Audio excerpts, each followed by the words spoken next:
General Yakubu Gowon, Nigeria, first bandit. The 32-year-old accidental leader. You lied about Aburi Accord. Everything else in your book is a lie. In your book, if you lied about Aburi, that you were having malaria and did not know what you signed, then everything else must be all lies. You claim to be a Christian. You waited till Ojukwu is dead and started talking and started lying. You can't redeem your legacy with lies. You lied that most the bullets and most bombs from the Nigerian army hit the palm trees and not human beings. Asaba massacre, people dressed in white. They're the palm trees. Women and children in the market square, they are palm trees, right? Your book belongs to the dustbin. Trash bin. Nigeria problems today. Credit to you. Hey.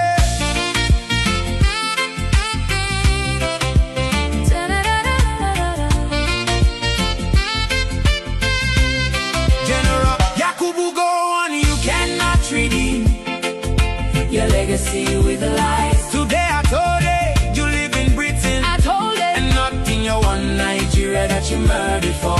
Killed for. Igbo genocide. Igbo Holocaust. Africa. First bandits. When was the last time you visited your village? You are the first bandit Nigeria ever produced. Decisions you made destroyed Nigeria until today. General Yakubu Gowon, Nigeria, first bandits. You lied about Aburi Accord. You were suffering malaria and did not understand what was discussed. Everything else in your book must be all lies. When you get to heaven, if you ever get there, God will ask you why you lied about it. Old man, God kept you alive for a reason, but you have failed to repent. The hottest part of hellfire has been prepared for you. He say, no peace and happiness for you. Not at all. Amen. Ojukwu will be fanning your hellfire, adding fuel to firewood. Nigeria, first bandit. Asaba people dressed in white are palm trees. Nigeria, first bandit. 2 million children starved to die. Died are palm trees. Africa, first bandits. God kept you alive for a reason, but you have failed to repent.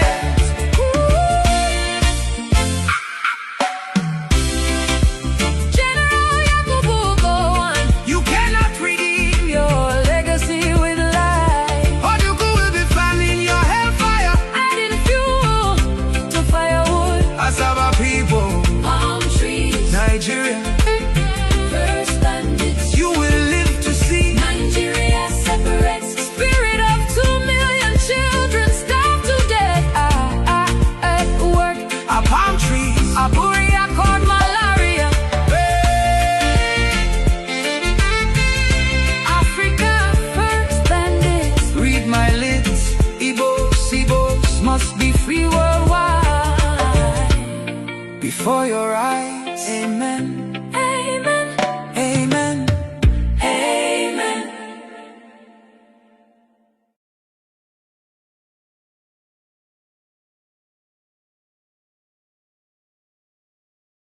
Good evening, Biafrans all over the world. I want to welcome you to this wonderful program. This is BTV Europe. It's my pleasure to welcome you. I want to say welcome.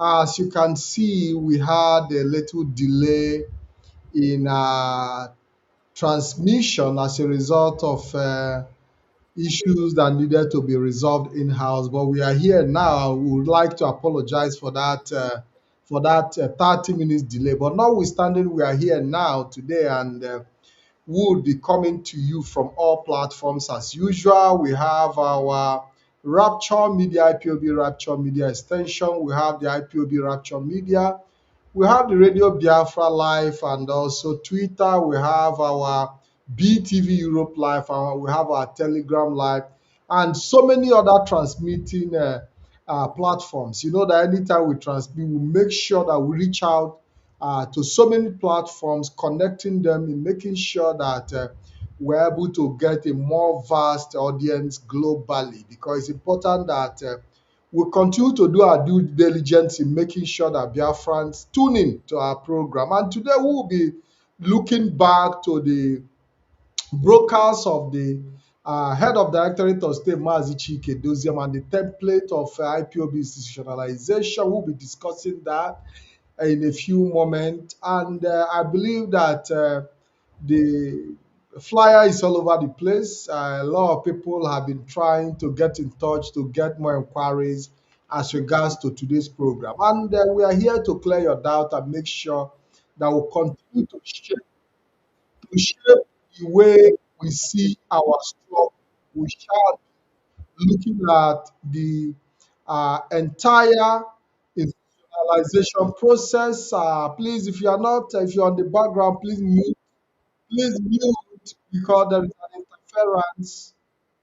There is an interference on the background. Please mute your mic because there is an interference. So, like I said, I'll be having two guests who will be joining me, and Mazi Obasi is already in the studio. While we wait for Mazi Chika Austin to join us, we want to bring you further analysis. You know that when Mazi Chike Doziem put down this template in the live broadcast, we took some time to do some analysis, and we promise I will be coming back to continue from where we stopped and also be able to give Biafrans the opportunity to call in and make their own contribution. So this evening we'll be opening the line in the course of this discourse to also entertain your opinion and also respond to your questions where necessary, because it's important that we engage. We are here for analyzing and engaging with the Biafran people. So for me, it is a pleasure to be here. My name is Ikem Patrick DK, your BTV Europe presenter. And anytime I mount on this podium, I feel so elated because it gives me the opportunity to communicate and serve my people and as the duty calls. So I want to say thank you very much also for the opportunity given me to serve you in my best capacity. I have Mazi Obasi. I don't know if Mazi Obasi is there. And we also have Mazi Chika Austin. Mazi Obasi, you're welcome to the program. Can you please unmute yourself, Mazi Obasi?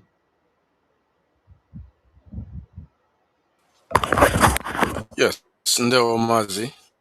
Thank you very much. I can hear you loud and very, very clear, Mazi Obasi. Welcome to the program. How are you doing today? I am doing fantastically great. If that combination exists, I am doing good. Absolutely. I want to see if Mazi Chika Austin should also be brought forward. Hello, Mazi Chika Austin. Good evening and welcome to BTV Europe.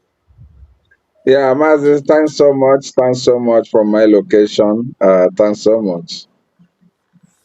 Thank you very much for honoring our invitation on BTV Europe. You know that you have been a mega voice when it comes to geopolitics and analysis. And for us, it is always our pleasure to have you in this studio where you bring your best knowledge in geopolitics and global political analysis, which you are known for, Mazi Austin. The Thank last time you. we yeah, the last time we talked, and we said if you had pursued the ambition, you would have been a doctorate by now in political science. Thanks so much. Yes, before we proceed, we would want to see if we can take a short voice note of the broadcast of Mazi um Mazi Chikadidi Edoziem, who is the head of Directorate of State, because we have a clip of the voice, and we are going to take this voice, you know, subsequently, little by little, we are going to, run them and analyze them because it's quite long. There are so many points raised that need to be taken into cognizance, that need to be put forward in analysis and need to be broken down to the understanding of our people because in most cases our people do not pay much attention to details, so that is the reason we'll continue to come back to bring those details into perspective. Mazi Obasi. The DOS. Mazi Chikadibia Edoziem. HOD, welcome, and I hand the mic over to you.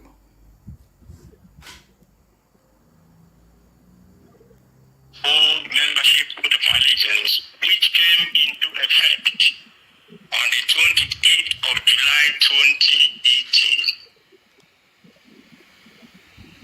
Second, immediate abrogation of the indigenous people of Biafra Global Families Code of Conduct, which was introduced and came into effect on the 11th of June 2020.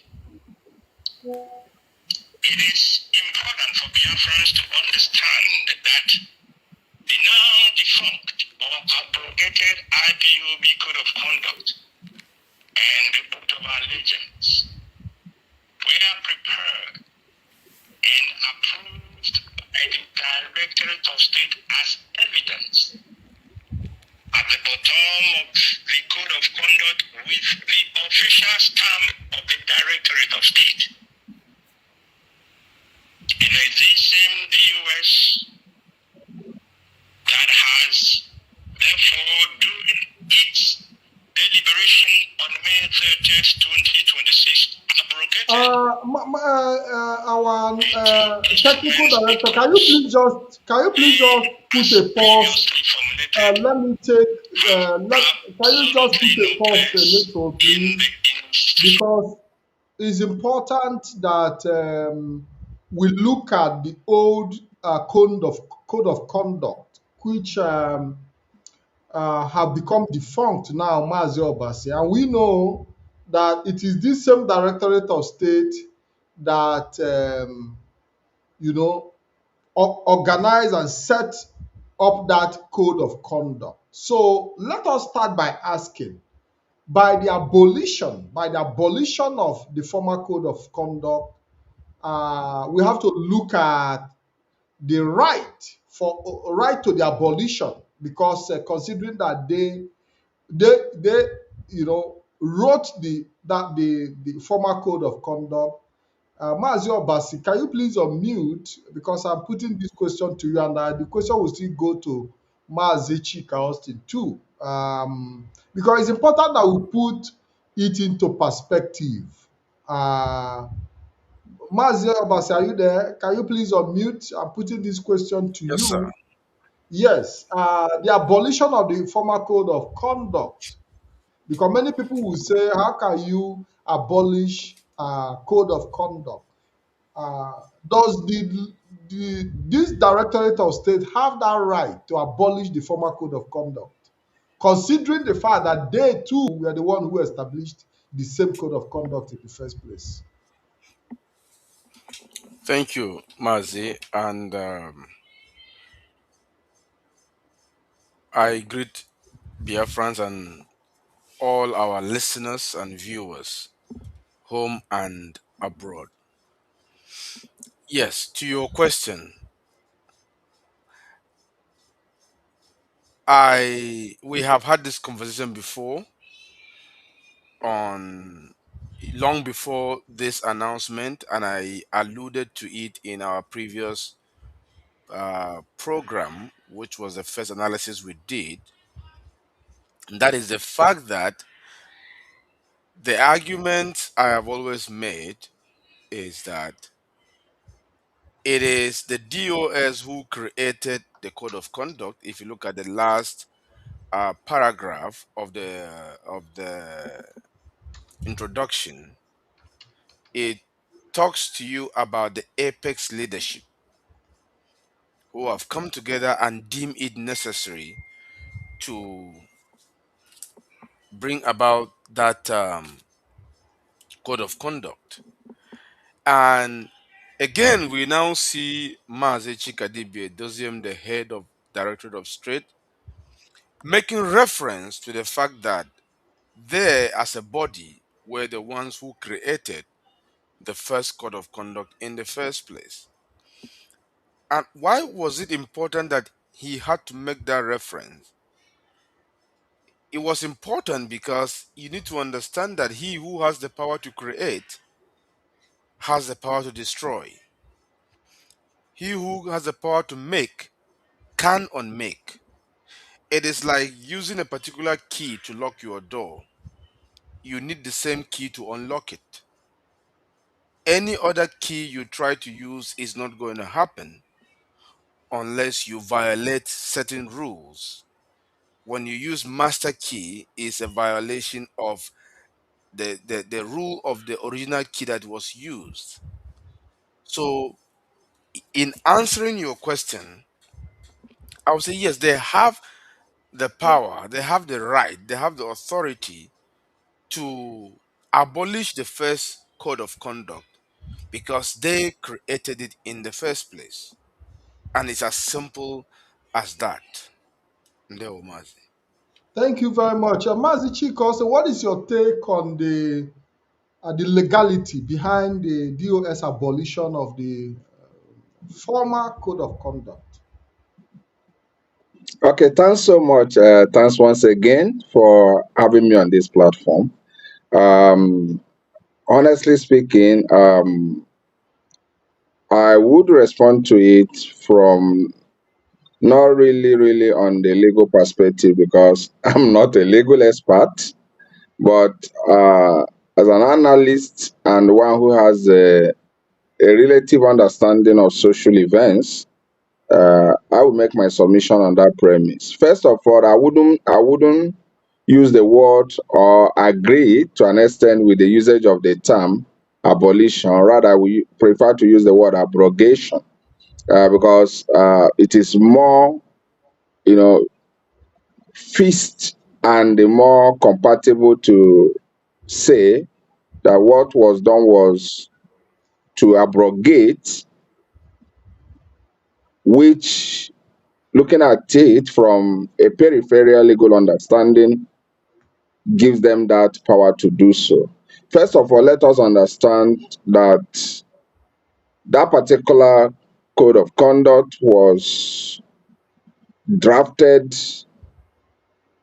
by the Directorate of State, and they also have the power to review, to repeal, or should I say, if I should go back to my previous terminology, to abrogate it. So I don't see any issue on that.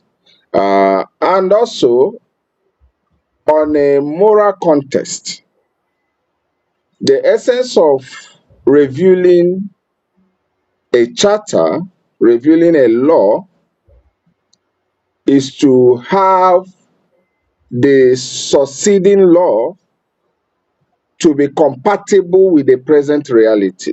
That is the whole essence of review, abrogation, repealing, or any other terminology one would choose to have.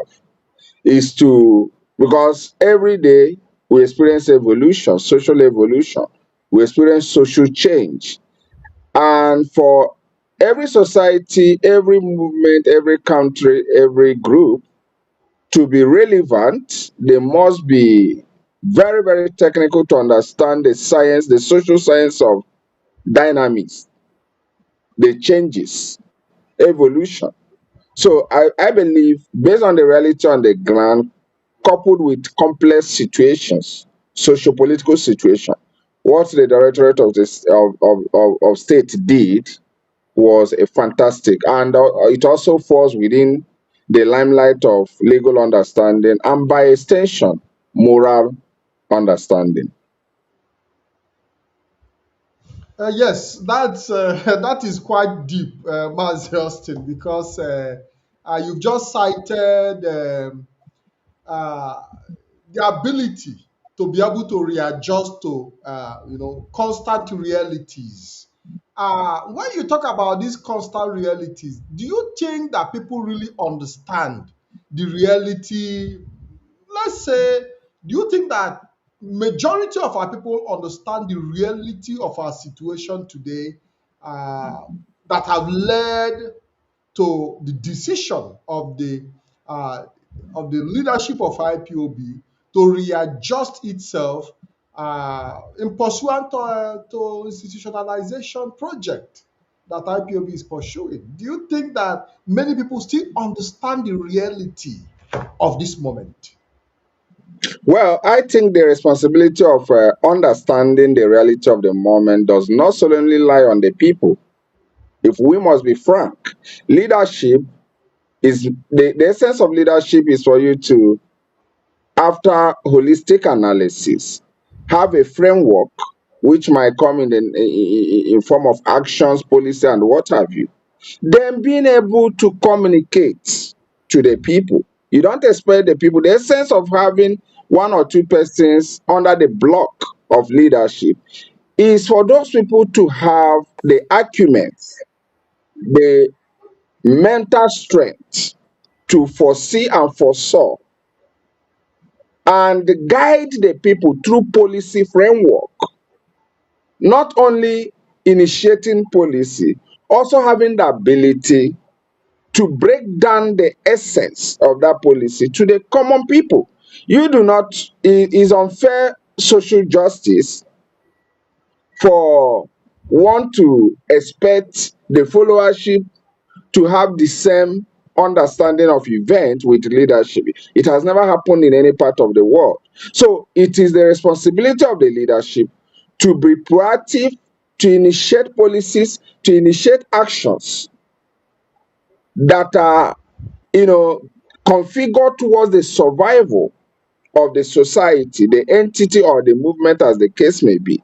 Then, using her agencies or substructures like the media and other to interpret the essence of those actions to the commoners. And that's exactly what you and others in the media have been doing all this while. The leadership have just come up with a framework, a policy framework. They have come up with, a direction, and they have gone into their primary responsibility, which is, advancing in further policy making and directions. Now, the sub entity, which is the media unit of the movement, is now busy digesting, breaking it down for the people to understand. So, if you expect the people to understand when you take a certain positions or actions, you might really get a whole lot of things wrong. You might even accuse the people of being dollars, but the honest truth remains they are not.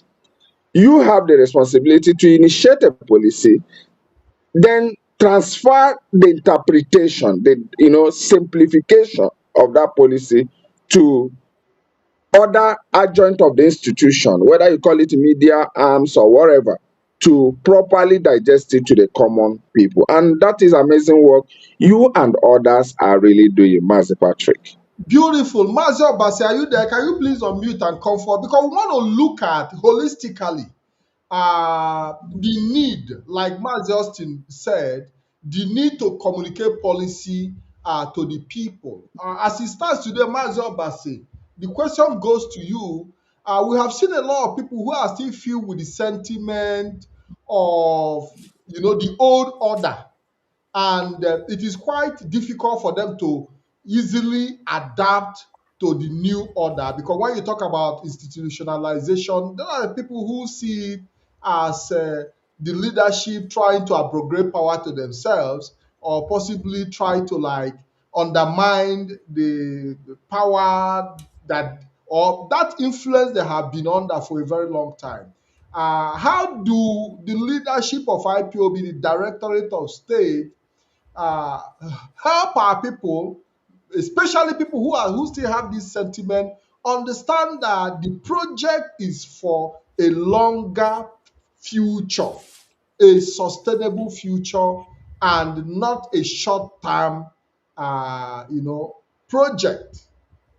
How do you think this leadership can make our people understand that we are pursuing a long-term project with a clear long vision for the future? Mazi Obasi. Thank you very much, Kim, and thank you, my senior Mazi Chika Austin, for the foundation you've laid. Um, you see, let me take it from this direction. You see, thinking is one of the most strenuous exercise to embark upon. Thinking. A lot of people think that thinking is just uh, the state of mind where you are worried about something. That is not. Thinking is a very strenuous exercise, and your brain, which is wired to protect you, is always very lazy to engage on that until you force it. Now, what does it entail to think? To think, you first of all question not just others, not just the information floating. You have to question your own understanding of that information.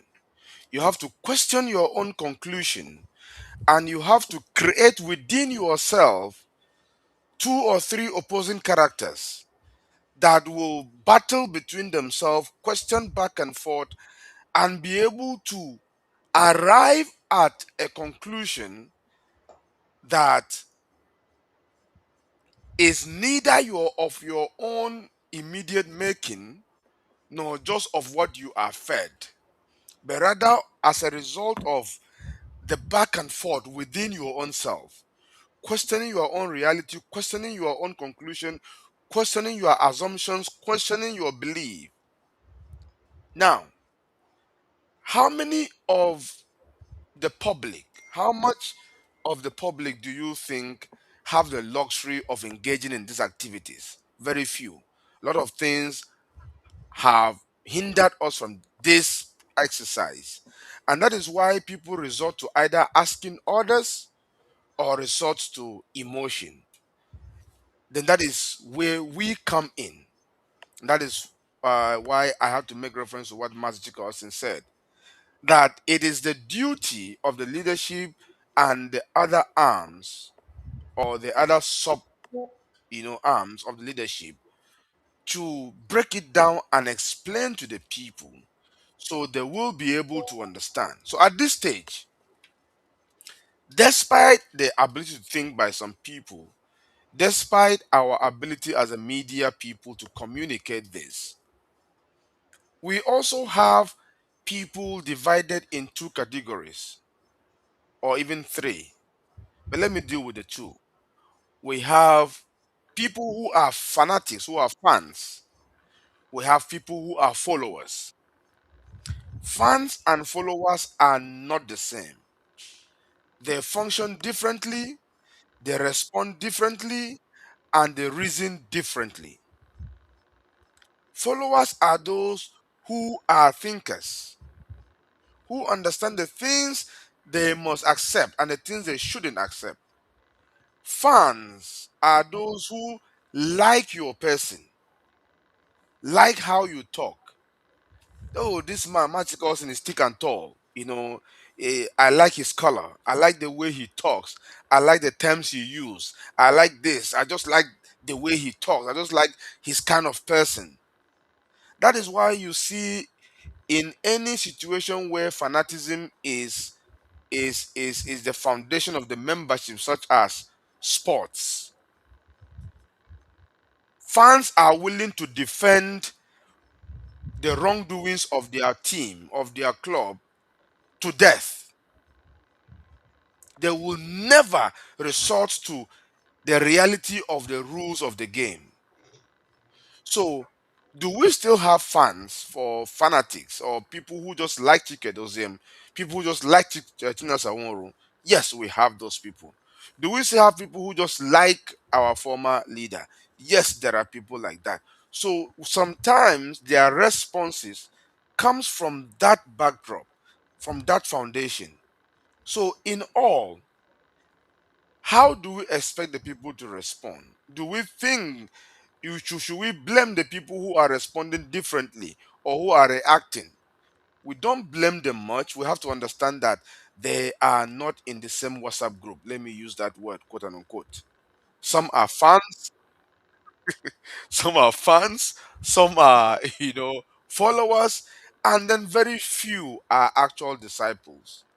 And that is why what the leaders does or the leadership does is important, because that is what breeds discipleship. So there are going to be different responses, but we'll keep doing our job. The more we do, the more we'll explain, the more we break it down, the more we have people who are busy, not because they are not able to think, but because they are preoccupied and they don't have the time to engage in that strenuous exercise of thinking. We will be able to help them, serve them those food, those information right at their doorstep.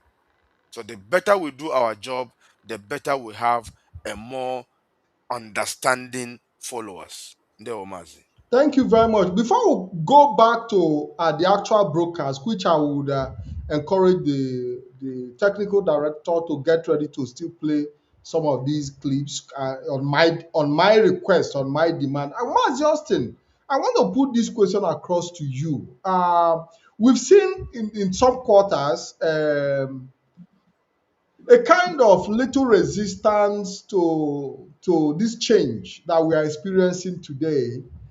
Is this resistance synonymous with human character? Well,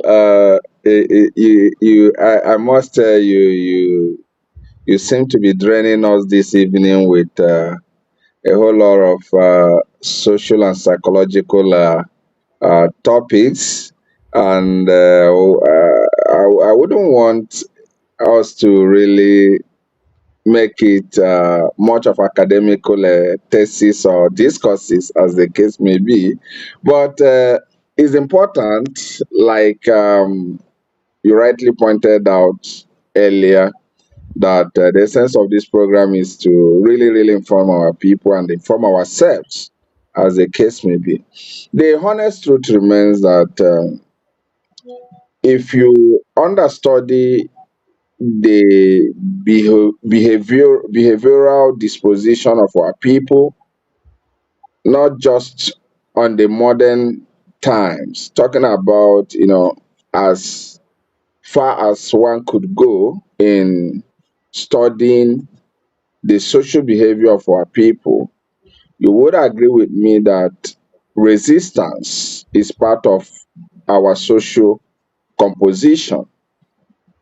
We are people who always, resist to a certain level and start, falling when we are convinced that a direction is geared towards bettering our lives. So if you have a people who have such a DNA composition, you shouldn't expect that whenever you have a topic you bring in, that 100% should fall in. You should also understand that some people are resisting because that bloodline resistance nature is in them, and they need to be properly informed. They need to be properly educated in respect to what they are resisting to, before you will have them falling. So resistance, if we are going to talk about you know resistance as regards to the policy, you first of all, what you have to consider is that you have to divide the population on social stratifications. I'm talking about layers upon layers. You can now deduce percentage of resistance you have a kind of mapping that so so percent of Biafran population are inimical to this decision. Then when you look at that population, you also say to yourself, what is the level of mental development of this percentage? That will tell you that, are they properly lettered? Are they properly informed? Because sometimes you might resist out of ignorance. It has happened. People can resist out of ignorance until they are properly informed. You see them falling in line. So I wouldn't see that, little volume of resistance as you use the word resistance. For me, I would not use the word resistance. Rather, I would use the word those who are seeking for further clearance or clarification, so to say. They are not resisting, because if they are resisting, definitely you're going to see all kinds of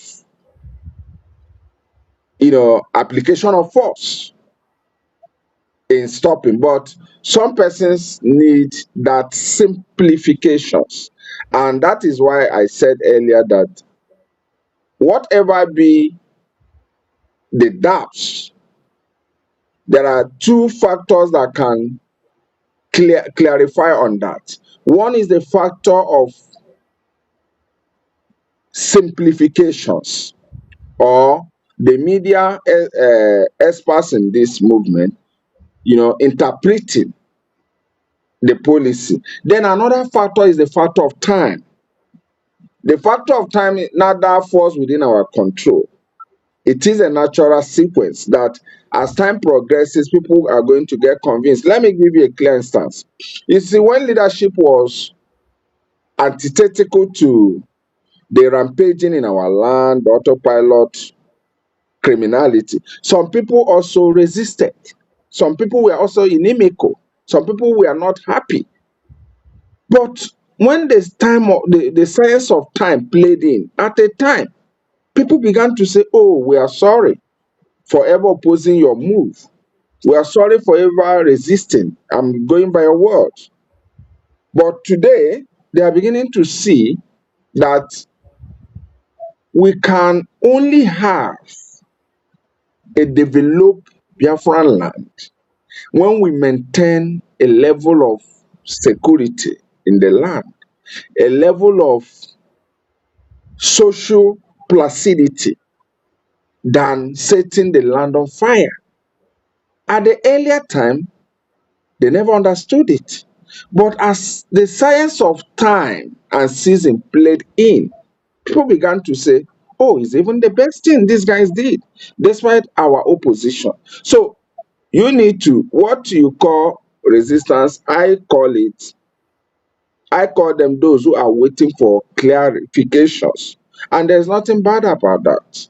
When people are skeptical, you need to clear their areas of doubt. And you can only do that by through media clarification or by the science of time and season. Ndewo. Thank you very much. Mazio Basi, are you there? Because I want to bring you on board as regards to this issue of whatever resistance or clarification. Mazio Basi, to some extent, we've seen people who are a kind of not convinced with the institutionalization project of IPOB. Do we regard it as an issue of trust deficit? Is it a question of these few individuals not trusting the process of this institutionalization? It's just a question, because it's also important that we look at the angle of trust, the leadership position in institutionalization, and the trust that people have for them in the project of institutionalization of Biafra struggle. Okay, Mazi, thank you very much. I will still continue to probably as long as necessary at some point refer to what Master Carlson said, or at least some of the principle we stand on now. We have personally, I have no idea even that people are resisting, except for the fact that you mentioned that here. I had zero idea that people are resisting.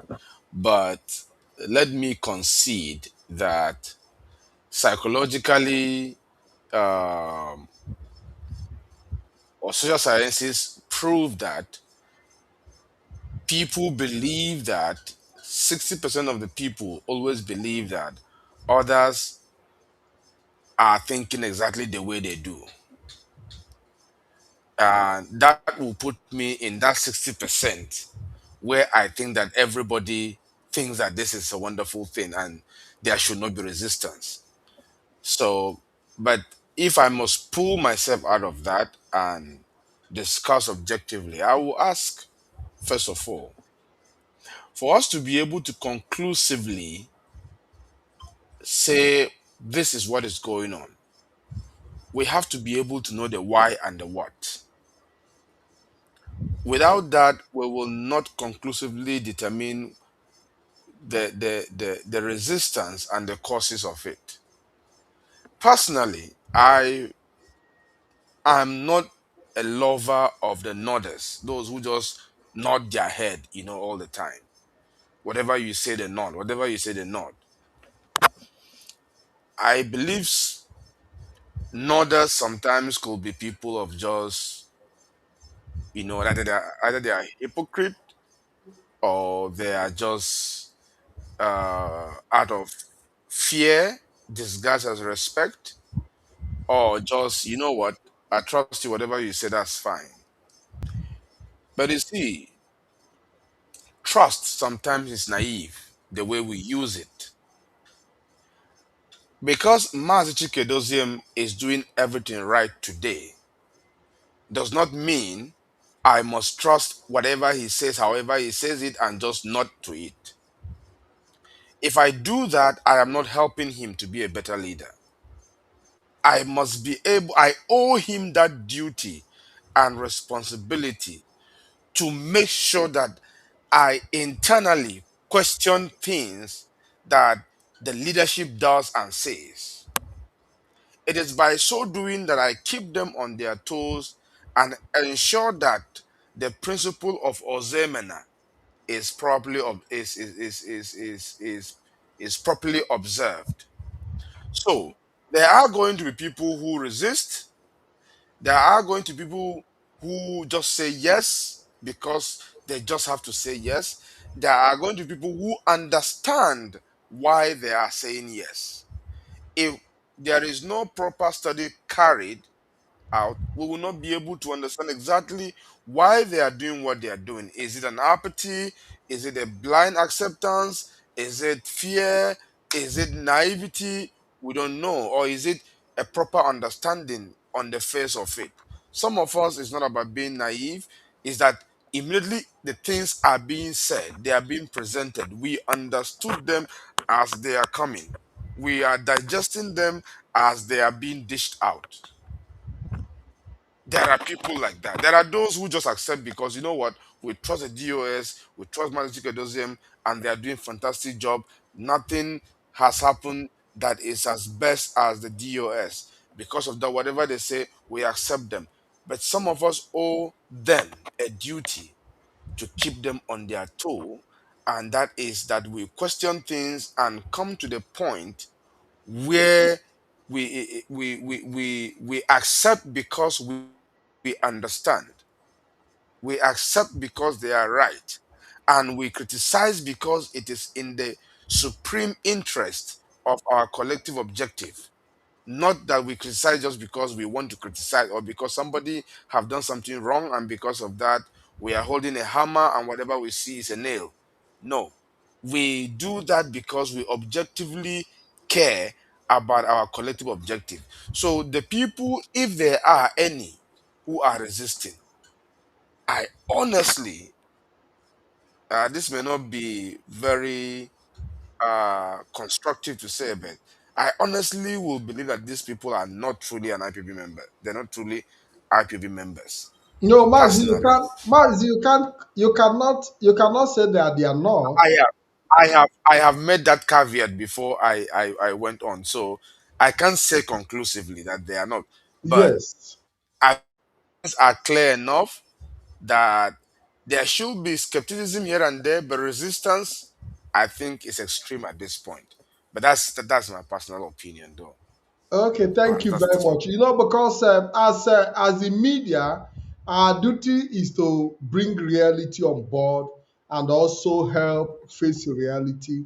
We've seen, especially on the social media, contrary opinions and diverse views as regards to the IPOB institutionalization project, many driven by sentiment and others driven by lack of trust, and some other people also driven by their own personal interest and what may. We cannot deny those realities. But the fact remains that at this point in time, like Maz Justin said, the institutionalization of IPOB is uh, is a project that is, you know, in course of establishment to be able to last the test of time and also be able to sustain the struggle. Please, can you please bring me on the on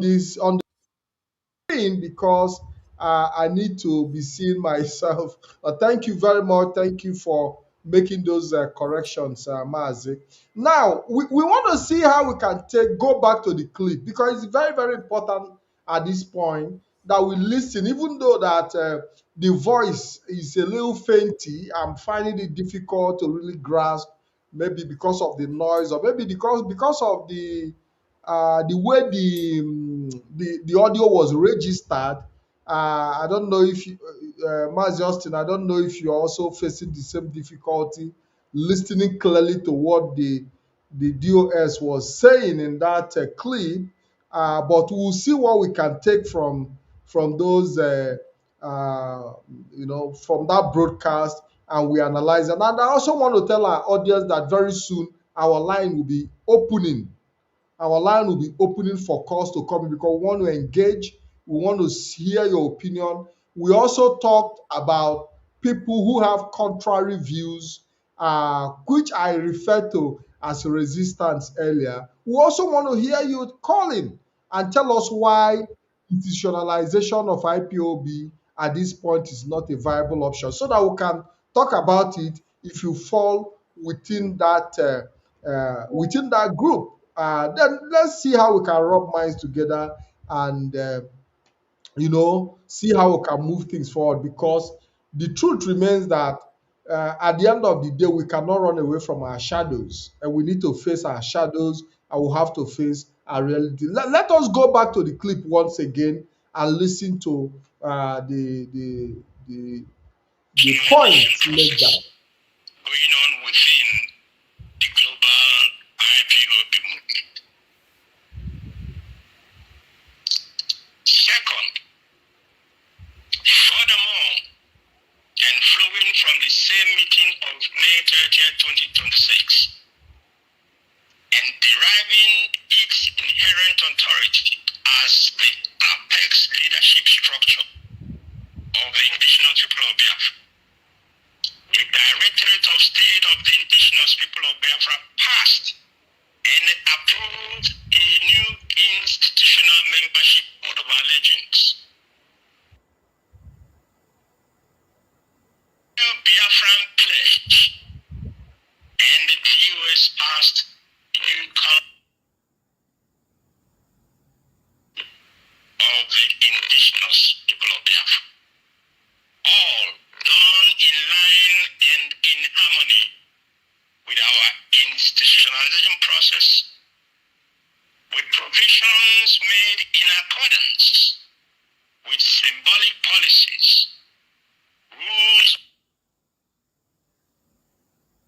Republic of Biafra, pertinent customary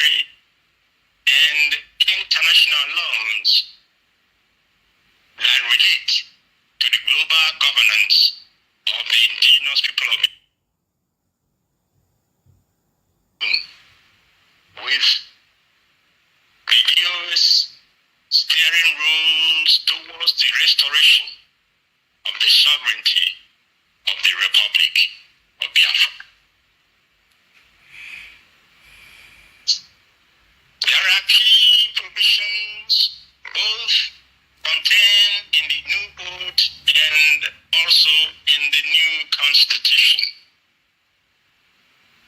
And I'm going to briefly spell out the key provisions of the new code of office or the new code of allegiance as the case may be.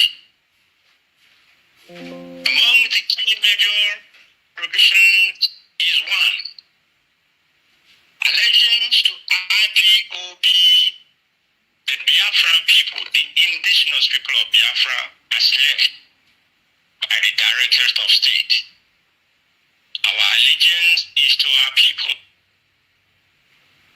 Second, allegiance to the new constitutional order that will form the basis of the institutionalization process that we are undertaking at this very moment.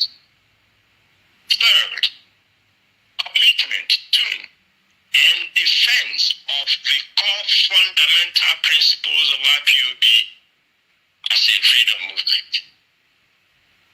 And four, upholding truth and our moral code in our actions, all our actions as members of the global IPOB family, irrespective of position or office occupied. These are some of the key provisions contained in the new code. Second, key provisions in the new IPOB constitution, and this new constitution automatically replaces the now abrogated code of conduct, and the key provisions are as follows. The indigenous people of Biafra global family governance shall be in accordance with its constitution. The constitution shall provide for two key leadership structures, which are one, the Directorate of State of the Indigenous People of Biafra, the DOS, and two, the Ipob Assembly of the Indigenous People of Biafra, what you may call our council or our parliament, if anybody wants to use it, use that word to replace or to understand what we mean by Ipob Assembly. These two organs are forming the core provisions and core key leadership structures that are contained in our new constitution. And then therefore, when the Ipob Assembly is fully constituted, the Directorate of State shall continue to pilot the affairs of IPOB, strictly focusing on peaceful restoration of the Biafran independence and sovereignty of the First Republic of Biafra. The Directorate of State of the Indigenous People of Biafra shall be composed of three functional organs, which are one, the office of the head of directorate, two, the office of the deputy head of directorate, three, the secretariat of the directorate, headed by a secretary general to run the secretariat of the Indigenous People of Biafra. The Directorate of State shall be an organ of control, as will be Constitution, all members of the Directorate of State are officers of the Directorate and at the same time Directorate principal servants in their various capacities. The Directorate of State shall be headed by a principal officer, the head of Directorate, with the deputy head of Directorate. The APES leadership structure, which is the Directorate of State as an organ, as a body, will supervise the management of IPOB structures. From the continental representation, regional representation, national coordination, state coordination, local government coordination, zonal coordination, and of course, unit coordination.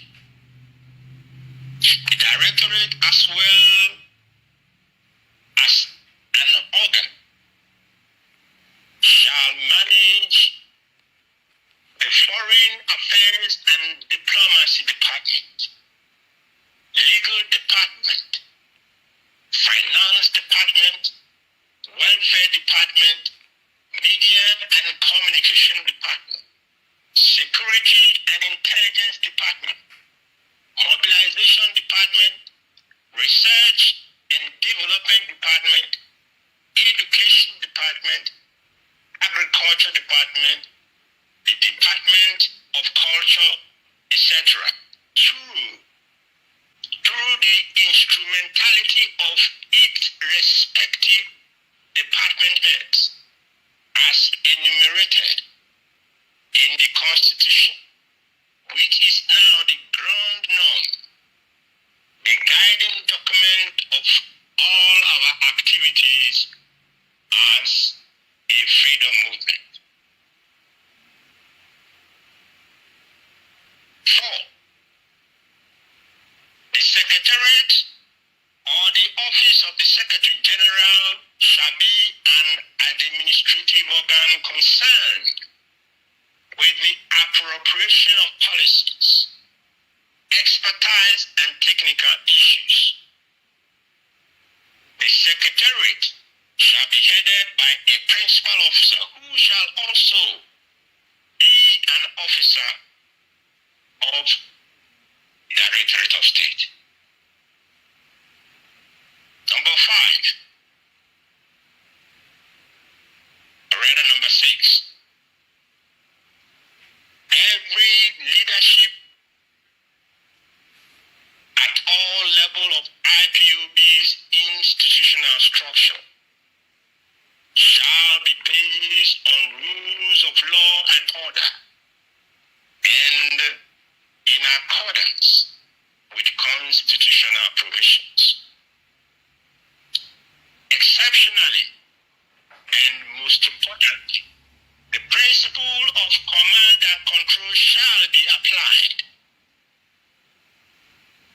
The principle of command and control shall be applied. The ultimate exercise of authority regarding the principle of command and control shall be in line with IPOB's organizational leadership structure, flowing from the Directorate of State down to the subordinate leadership structures.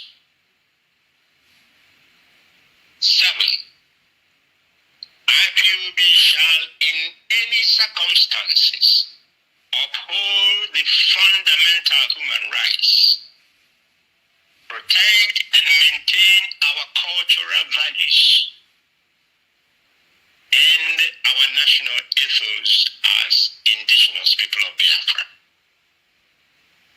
Fundamental rights of due processes to every person shall be guaranteed and protected. Number 3, these are the third subheading, but all these will be made clearer when broadcast or a hard copy of the broadcast will be made public because we are going to do that. Now, number 3. IPOB worldwide annual financial statement and budget, which is to ensure that we strengthen transparency and accountability in the management of public funds. And under this heading, number 8, IPOB annual financial statements. The Constitution shall establish an audit department with the responsibility for financial audit, financial health check, and balances shall be presented to the DOS before the 31st of December each financial year for approval in the first month of the new financial year. And B, pluri-annual budget forecast reports shall also be presented to the IPOB DOS before the 31st of December of each financial year. And C, budgetary and financial reassessment or appropriation shall be done by DOS, the Directorate of State, with the pertinent organs and departments each mid-semester of the very financial year that we are in. Like I said, and announced on the flyer, this very broadcast will not be a very long one. We have decided to be giving and informing Biafrans gradually as we move along, as we unveil most of the key instruments that we are going to use to strengthen not only the movement, but to regain the confidence of our people and their support for our liberation and freedom as a people. And therefore, I'm going to do something very key tonight. Two things as a matter of fact. The first is that as Biafrans are listening to me wherever they are at this very hour, I, Mazi Chikedozium, will on air take the lead by taking the oath of allegiance of the Biafran freedom movement. And after that, I will also do the pledge, take the pledge, and then I will administer the same oath to officers that are listening to me tonight. The oath of allegiance. This new oath replaces the former IPOB oath. By taking this oath, I, Mazi Chikadibia Edoziem, hereby nullify the former IPOB oath of allegiance which I took in the past. And as I'm doing this, as I'm reading now the oath, my 2 feet are on the floor. I'm standing with my bare feet on the floor, so that not only that humanity can hear me, but also that the spirits will also listen, and our ancestors bear me witness. I, Mazi Chikadibia Edoziem,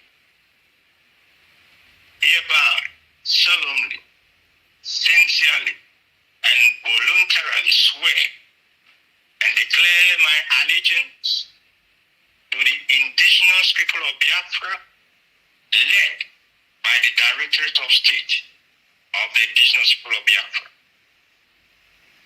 I swear to uphold and defend the objectives and the constitutional order of the Indigenous People of Biafra. I swear that I will never engage in any act of insubordination to the leadership, the Constitution, or do anything to jeopardize the restoration of the Republic of Biafra. I swear to faithfully and truthfully discharge my duties of membership and to comply with all lawful directives from the Directorate of State. I affirm my commitment to the pursuit of the freedom, the dignity, and unity and self-determination of the indigenous people of Biafra. I undertake to preserve the integrity, independence, and constitutional order of the movement. I swear to protect and not to endanger the life of my fellow IPOB member, working in all sincerity and in all honesty for the restoration of the sovereignty and independence of the Biafran nation. I swear to uphold the moral code of the indigenous people of Biafra and never to use my membership, office, or authority for personal gain, for nepotism, for corruption, or for purposes inconsistent with the fundamental objectives of IPOB.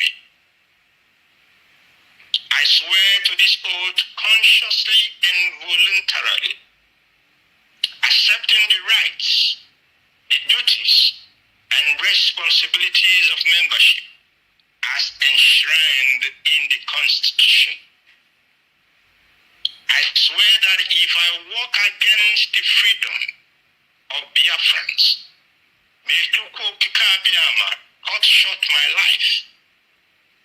If I work truthfully and honestly for the restoration of Biafra, may Chukwu Kikabiyama bless me to see and enjoy a free and independent Biafran nation.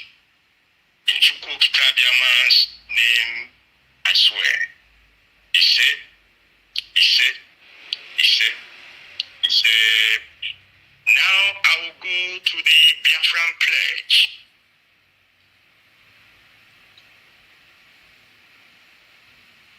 Still standing and my feet on the floor.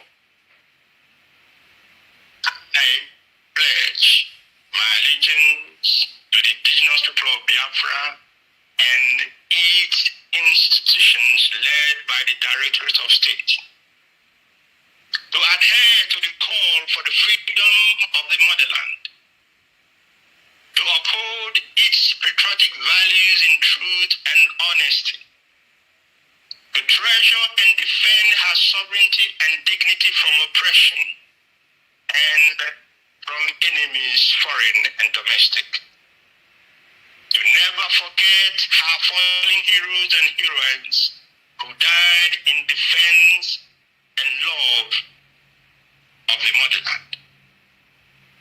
I pledge to uphold the rule of law, protect its constitutional order, preserve its heritage and culture for the liberty, equality, and justice of her offsprings.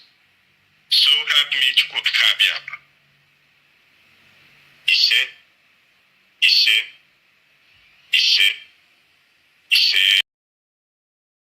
Yes, you're welcome back once again, Biafrans all over the world. You're welcome back.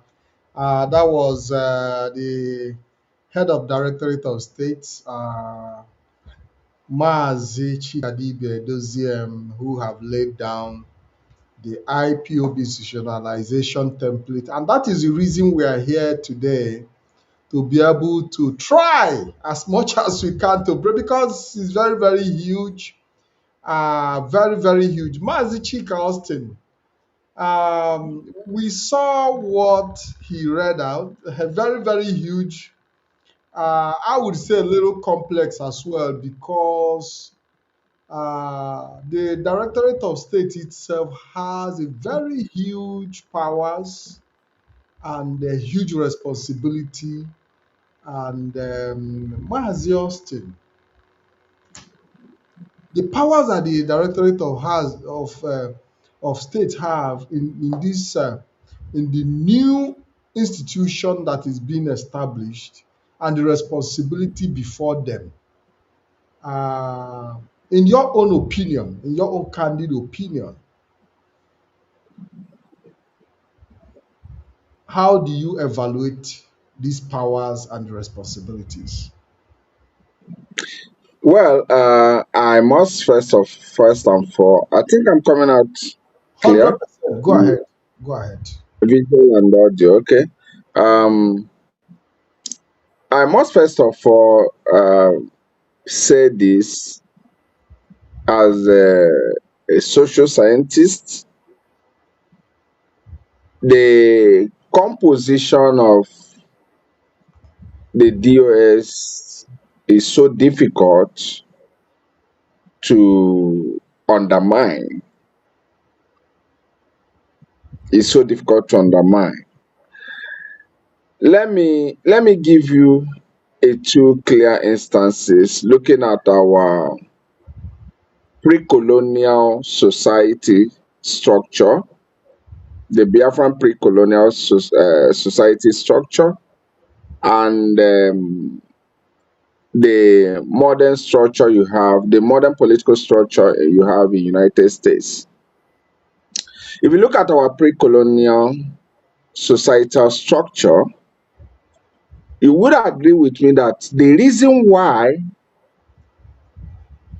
the pre-colonial Biafran society was not comprehensively conquered was because of the design, the structural design, the social structural design that were obtainable at that time. For instance, let me give you instance. If you come to my own clan, I'm just using my own clan as an instance, which I know it is obtainable in most pre-colonial Igbo society. If you come to Mbise clan, you have what we call Aladema gathering. In other places, they call it Obako. It's just a gathering of a certain day where the community gathers, the people of the community gather, I mean to say, and discuss and take decision on consensus basis. Take note of that. On consent and consensus.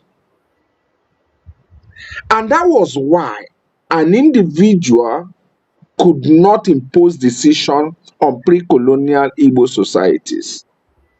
That was why when the British tried to restructure and configure the political system of pre-colonial Igbo society to be pro-Anglophone interest, it was a very difficult. No matter what the British did in hijacking the warrant chiefs, getting the warrant chiefs on their side, it became so difficult for those warrant chiefs to penetrate and undermine the vision of these pre-colonial societies, because they had what they called Directorate of State system, where there is a consensus, where there are policies based on consensus and consent. Take note of that. And if you look at modern society, borrowing instance from United States, the Department of State, which stands as a Directorate of State we have today, the president as an individual might have a certain issue he's pursuing based on personal interest. It is the Department of States that will tell the president, look, what you're saying at individual level is obtainable, but at a corporate and at the interest of United States is practically impossible. We have seen cases where the president of the United States, even on unilateral grounds, said, "I'm going to push a country back to behind 5,000 years of their civilization," and the Department of State will come and start correcting the abnormalities and say, "This is just individual feelings," and individual feelings does not in any way reflect a corporate position. So, what am I trying to say? What we are seeing reflecting in the Directorate of State is the importation of our age-long political system, and the people can only survive by the system they have organically evolved into, not external one. That is one. Then, on the issue of power at their disposal, the volume of power the Directorate of State has is immeasurable. But remember, it's not all about having an immeasurable power disposition. Another thing that an ideal mind should ask is this: what are the possibility of corrupting those powers? If you give an individual an immeasurable power, that power can turn to a virus. Same power can undermine him. Same power can destroy him. Because at a time he will feel he's a god. But when you have a such composition, no matter the volume of power you give, there must always be check and balance. And where there is check and balance, decisions are made out of analytical orders, not feelings. And that is what a movement needs. Like state actors, non-state actors are expected to be critical in decision taking, not just taking decision. Like I wrote in an article where the former leader came up and said, "Hey, we are Jewish state," and because that statement was unguided, he started retracing his bar by saying, "Oh, anybody in Biafra, anybody can see whatever he wants to serve, even cockroach," because he knew that a statement he made out of feelings has backlashed, and he started reworking himself. So these are the things that ought to have averted if we have had power settling on the Directorate of State, not giving an absolute or supreme power to an individual. That is my submission. Thank you, Mazi Austin. That submission is quite expatriate, in my opinion. That is quite analytical.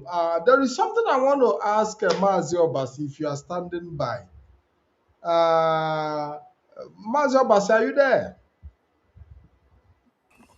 Yes. From the analysis that Mazi Chika Austin gave, do you think that the Directorate of State, this Directorate of State as a body, have decided to rework this governance in a way of returning us back to our root? Is it a deliberate uh, policy move to return our people to the root of our governance system that we've had in centuries, in your opinion? Thank you, Mazi. I would like to refer to the broadcast itself. Um, the policy was said to be, I don't know if I'm coming out, please. 100%, go ahead. All right. The policy was said to be, certain part of the policy is symbolic. And that symbolic part obviously refers to certain things that we hold dear, like our fallen heroes, and so on and so forth. But one of the most important things that I noted from that announcement or from this template is that the head of Directorate of State, Mazi Chikadibia Doziem, described the entirety of this template as, quote, an instrument for strengthening the movement and to regain the confidence of the people. That is his him summing up the entirety of this template and what it stands for. So definitely it's a deliberate attempt to strengthen the movement. And how does it mean to strengthen the movement? Yes, the Director of State has a lot of powers. Some may even want to refer to it as they are the supreme leadership. Yes, that could be the case. But the problem is not in having so much power. The problem is that power controllable? Is that power domiciled in an individual? Is that power, based on consensus or not? How is this power used? The powers that you wield, how do you use it? And that is why it is important to note that the Director of State, though it may seem like an obvious point or an obvious fact, but it's important to know that the Director of State is not an individual, it's a whole team comprising of people from different countries, people with different expertise, people with different disposition, people with different experiences. And they've come together to form this group that are the apex leadership, and therefore constituting this enormous power and authority within the Directorate of State will regain the confidence of the people, will strengthen the movement because, one, it is going to attract people that are critical thinkers. It will attract people that we would like to refer to as moderates, okay? People that are intellectual, because they can now say for a fact that their allegiance to the movement is not an allegiance to an individual. That whatever sacrifices they are making for the cause of Biafra is protected because one person cannot wake up today and say, you know what, I don't want to do again, and it's over. The head of Directorate of State, Mazi Kadibio Doziem, the powers that he willed, the authority that he willed, are simply a conciliar authority. A conciliar authority because this authority is given to him by a governing body. And this authority is not invested in the name Chike Doziem. Is not invested in that individual. It is invested in the office that he occupies. And it's important to make this note very, very strongly. The authority that is given by the governing body, the DOS, to Masachiko Doziem, who is simply, in a simple term to put, is simply what you may like to refer to as primus inter pares, which is first among equal. He is a member of the DOS who has been picked up to be the face and has been given this conciliar authority to be able to represent the interests of the DOS. It means that no decision will be taken individually by him as a person. So, knowing all these things tells us that whatever power the DOS may have, whatever authority they may have, whatever power they wield, is within is within that bound where it can be controlled. It's within that bound where you can completely say it is safe. And if you look at the allegiance, Mazi when he was doing that broadcast, he mentioned our allegiance to the indigenous people of Biafra. The oath of allegiance itself did not say, I, so, so, and so, I am Mazi Obasi, swearing, you know, to be faithful to IPOB led by Chike. It says IPOB led by the Directorate of State. So everything, every area of this oath is giving you that understanding that the powers are domiciled in the leadership, the DOS, and such. As such, it is safe because they will not wake up and act on their own.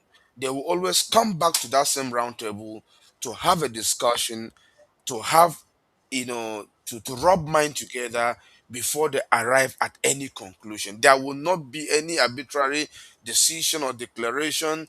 Whenever they speak, you can tell that they have met, they have brainstormed, they have agreed, they have disagreed, they have reasoned, they have dissected, and they have been able to finally come out with a consensus decision. And with that kind of arrangement, any power they wield is in the safe hands.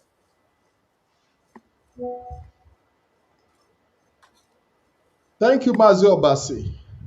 I don't know if you've concluded. Mazi Austin, I want to ask you a very, very important question.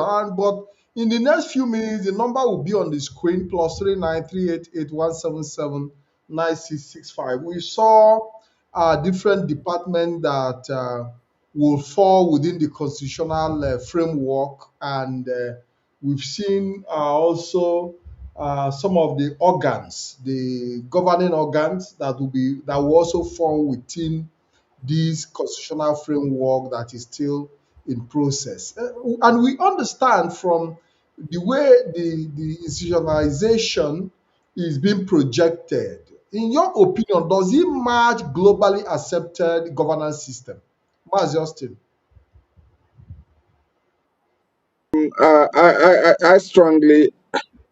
I strongly believe that the idea of what is or what constitutes globally accepted standard is relative. And you should also understand that this is a movement. This is not a domesticated structure. I mean, it's not a state actor yet. IPOB is still in a movement. Because it's in a movement, she might not really be crazy with what quote and quote what meets up global standard unquote, because as a movement, what is geared towards her survival in every defined moment, to me, should be what should be regarded as a standard, not tailoring towards mainstream definition of what standard is, because it is a movement. It's still in the struggle. There is still overt and covert operations against her. So she's not going to be crazy with what constitutes global standard and what doesn't, except it's not a sincere movement. A sincere movement looks at what gives her that energy and synergy to survive at every defined time. But what we are looking here is what are the possibility of the design aiding the movement towards survival. That is exactly what I think we are concentrating on. Not necessarily what constitutes global standard or not. The standard here is what helps her to survive within a defined moment. For instance, when the movement decides to distance herself from the criminal activities of Ebb and Co. That was a standard within that moment, and time has proven to, proven that that action was really ideal and highly standardized. So what we should be looking at is the design. Is it geared towards helping the movement? So if you ask me that question, I will tell you yes, absolutely yes, because in a movement, individuals can be easily targeted. In a movement, individuals can easily slide off. But what happens when individuals disappoint? If you don't have a strong structure, a structure that possesses an absolute power, when individuals slides, the movement can easily crushed. Whether you or I like it or not, I mean to say, the action of the Directorate of State is an interventionist action. It is an interventionist action because the former leader was captured, subjected to a process that he is at the fate of the Nigerian state, whether you like it or not. You can keep on deceiving yourself as much as you are that is coming out tomorrow. At this very moment, he does not have that card. He is not in ideal position. So if these guys had not come out and take the drastic position, you get to a point, you will look for this movement, the movement will no longer be there. So what I'm trying to say is the composition, the power definement were all amazing and timely. Thanks so much. Thank you, Mazi Austin. Thank you very much for that question, to that response. Very soon, the number will be on the screen, like I said earlier, and I will be expecting calls to start coming in for those who want to call in. And I promise that I believe we should be coming back again because we've not even touched this. The surface of this broadcast to a very large extent. We haven't actually touched it. Mazi Obas, I would have loved you to come forward because I want to put a question across to you as regards to the response. Because when we talk about meeting global governance standard, it is also important that we look at how the international community now look at IPOB and this institution generally.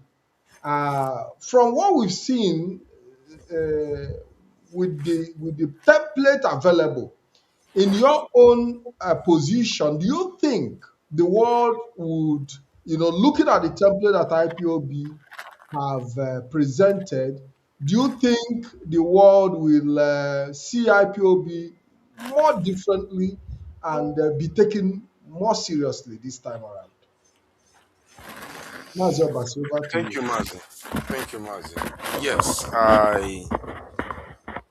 I think when the head of Directorate of State was talking about in accordance with international norms, is talking about that structure that has been created and that was clearly enumerated in the broadcast.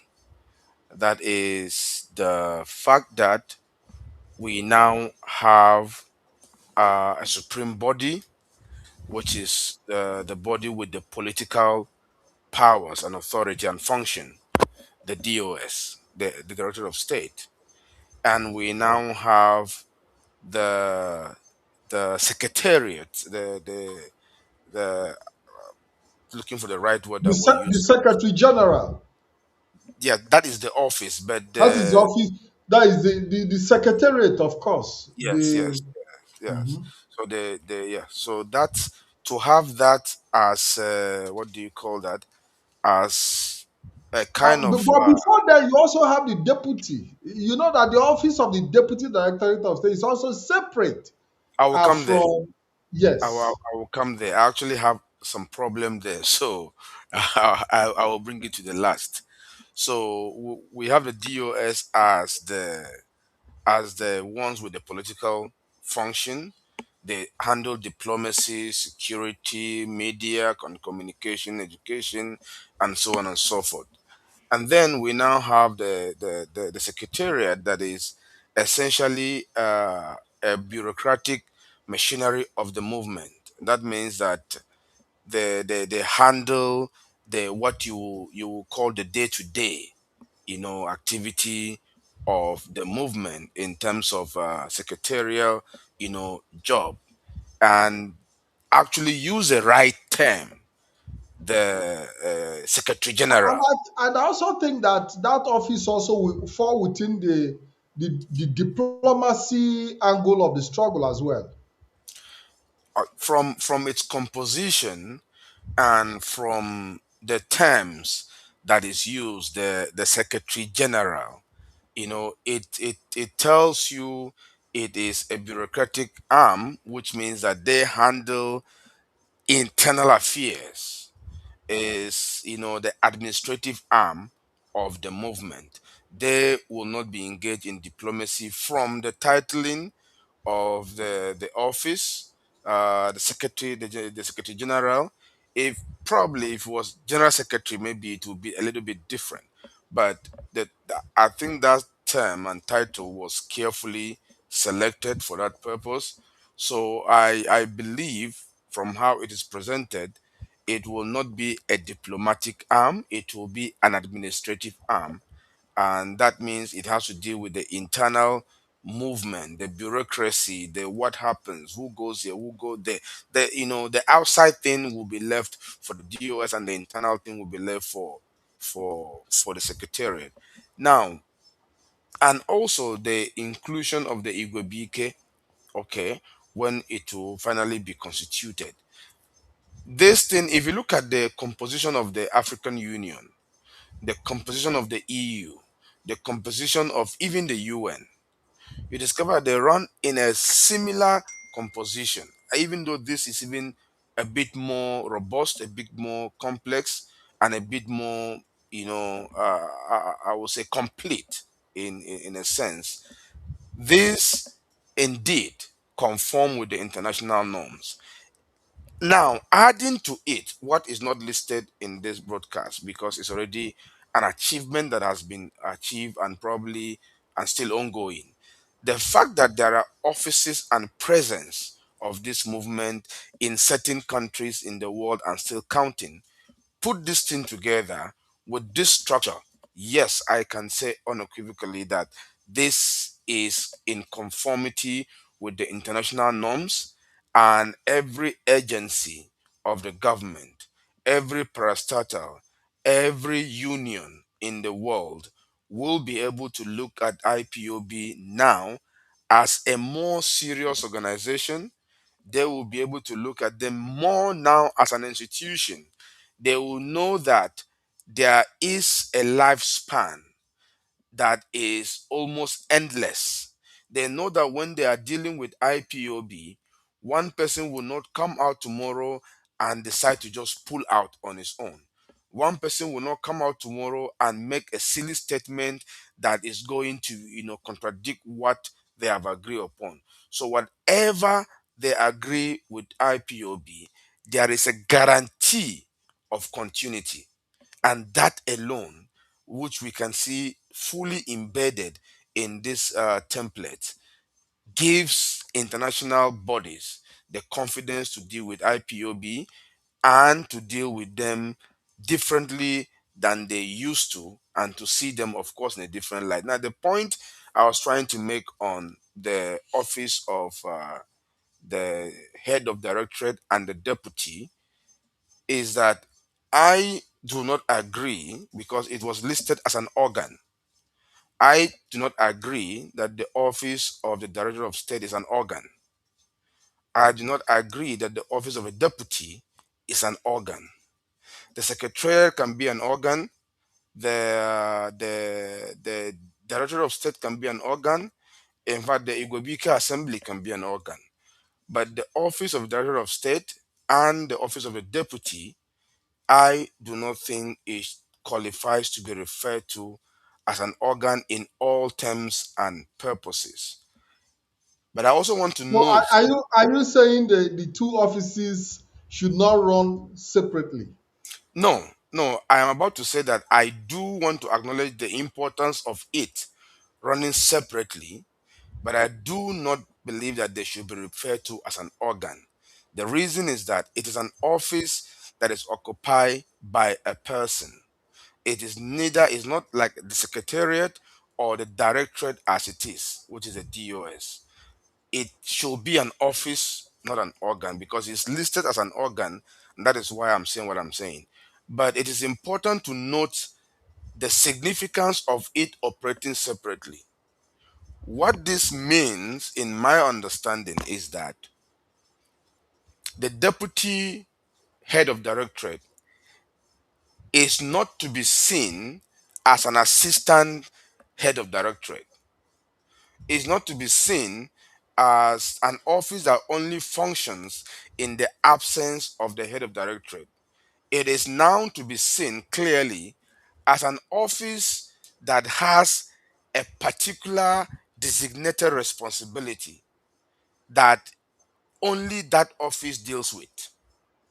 So if you are bringing some issues, okay, this issue belong in the purview of the head of direct. It's like when you have a president and a vice president. In most countries, the president is a commander in chief. The vice president is the head of the economic management. Okay, so if you bring anything about economy, you have to see the vice president. So that separation, I think, is very, very important, and I 100% see why it need to be so.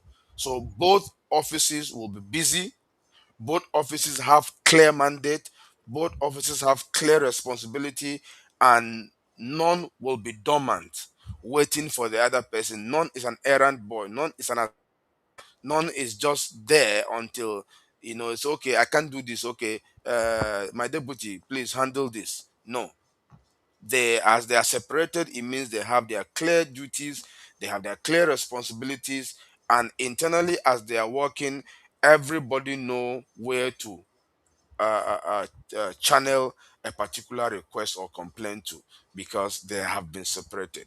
But I do not believe that administratively that those two offices should be referred to as an organ, because that was So a the deputy, the office of the deputy should work synonymously with the office of the head of directorate to be able to assist the office of the head of directorate of state, a kind of giving its assistant and covering gaps where needed. Is that what you are? no, no, no, no. What I'm saying is that the way it has been separated is perfect. It's 100% perfect. It implies that we have not seen the details yet, but it implies that there are, in the constitution, there are going to be certain duties and responsibilities directly ascribed to the office of the head of directorate. There are going to be certain duties and responsibility ascribed strictly for the office of the deputy head of directorate. And that deputy is not going to serve just as an assistant to the head of directorate. And that is my understanding of why it needs to be separated. What I do have challenge with understanding, and Machiko Austin, when he comes in, he can probably help me with that, is I do not believe that these two offices, like it is referred to in the template, should be referred to as organs. They are not organs in the same sense as the Director of State is an organ. These offices are not organs in the same sense as the secretariat. Is an organ. They are offices, not an organ. That is my personal view of that. But the So, separation, I so, think, so what you are saying is that the office of the Deputy Directorate of State should be seen as an office, not an organ. yes, yes, Okay. yes. I don't know if Mazi Chika also is there. By the way, the number is on the screen for those who want to call in. If you want to contribute, if you want to ask questions, if you have any objection, we have WhatsApp call +39 388 177 9665. While we wait for Mazi Chika Austin to come in and possibly make an input to the discussion we are holding as regards to the compositions of different offices and also that of the Secretary General, which is for me is quite an interesting, organ to be looked into and the duties they are responsible for. Mazi Chika Austin. Okay, thanks once again. And I want to also thank Maza Obasi for giving a very strong scholarly interpretation of, you know, what the structures are all about. As a matter of fact, what we are seeing today, I must tell you, is amongst the best global practices when it comes to structuralization. Uh, if you look at how everything is currently configured, let's take for instance the Secretary General, you know, the Directorate of States and other components, so to say. You would understand with me that what the movement is offering to her partners and anyone that ought to be, you know, reached out there is this: that we are setting a standard, we are setting up a structure that you can have confidence in dealing with. Because one thing people tend not to understand is this: the quality of your structure is a salient point at which people can engage you.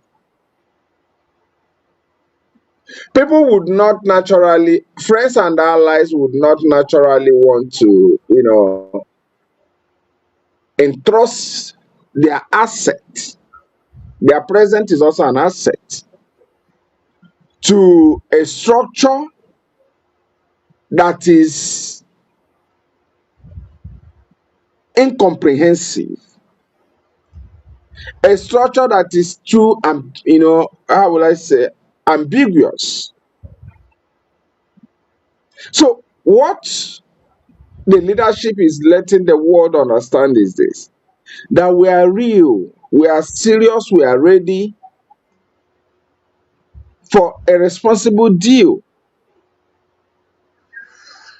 And for people or allies to even entrust or activate that relationship, people want guarantee. People want guarantee. And the only thing that can, you know, give a guarantee, a sustainable guarantee, is not even an individual, rather an institution. It's not an individual. That's why no global financial institution can even loan a president money. Do you know that? No global financial institution, World Bank, Bretton Woods institutions, Paris Club, and all the rest of them.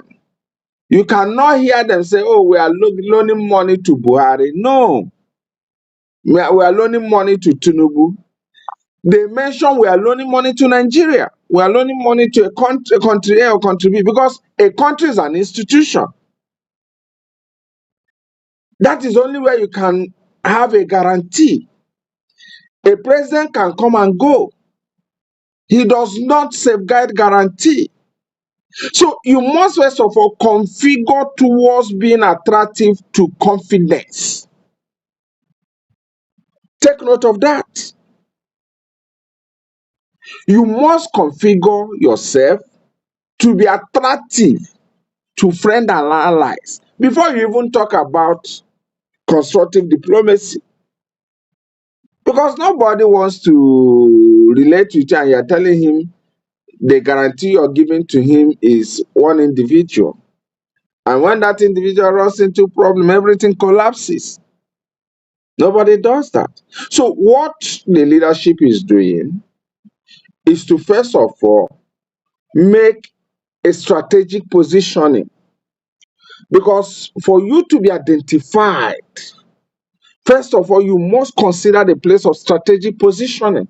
If you're not strategically positioned through institutional positioning, nobody can take you serious.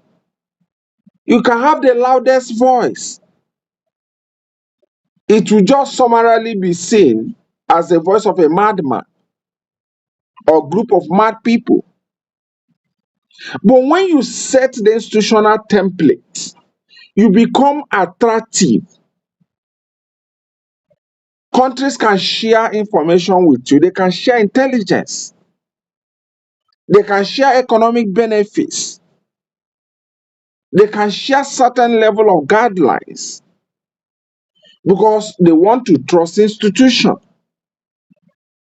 So what the leadership has done is to first of all bring a sellable proposal through the institutionalization configuration, bringing a sellable proposal, telling the world, the ally, we are ready for partnership, we are ready for friendship, we are ready for deal, bring it up. So it's an amazing one. Thanks so much. Yeah, Mazi Austin, I would like to use this opportunity this evening to advise that you pursue your doctorate in political science, and I hope that you adhere to that proposal because you are one in a million. The numbers are on the line. We are taking the first caller. Hello, caller. Welcome to the program. Good evening. Yeah, good afternoon from here, panelists. And my name is Mazi Ewuzie. I'm calling from United States of America. You are welcome, Mazi Uh, Uzie. thank you, sir. I appreciate that the three of you are trying to crack this hard nut. I call it hard nut for the following reasons. First and foremost, Mazi Chike Doziem, head of Directorate of States, he set the ball rolling. He showed leadership by starting with the oath by himself, and the whole world saw it. And members of DOS, they did the same thing. Now, that is on one side. Having said that, the DOS, in my own opinion, took a very critical look of what used to be and where the struggle has to be, or the new foundation, and decided to take the decision that they took, that they brought us in that famous August broadcast. Why do I say this? Let us look at what obtained initially as the ex-leader, Mazin Nnamdi Kanu, being a salesman for the restoration of Biafra. His product was Biafran Project, and he was selling to the world and pulling Biafrans behind him. In other words, it was a service that he was rendering. And behind this service, he had a structure, a leadership that should always be carried along. But somewhere along the line, ego and pride came over, and the whole something started unraveling. Now the people said, no, we are not going that direction anymore after the extraordinary rendition and all that. That brings us to where we are today. So that broadcast alone talked to the whole world about the direction of the struggle. One. Secondly, it tells Biafrans that this is your struggle. And Mazi Chike Doziem and DOS decided to show leadership. Now, when you try to break this down, we'll be able to find out that it is no longer somebody coming to take the restoration struggle for granted, being unguarded, be not comporting to rules, not doing like it's a free for all. No, that is not what has happened.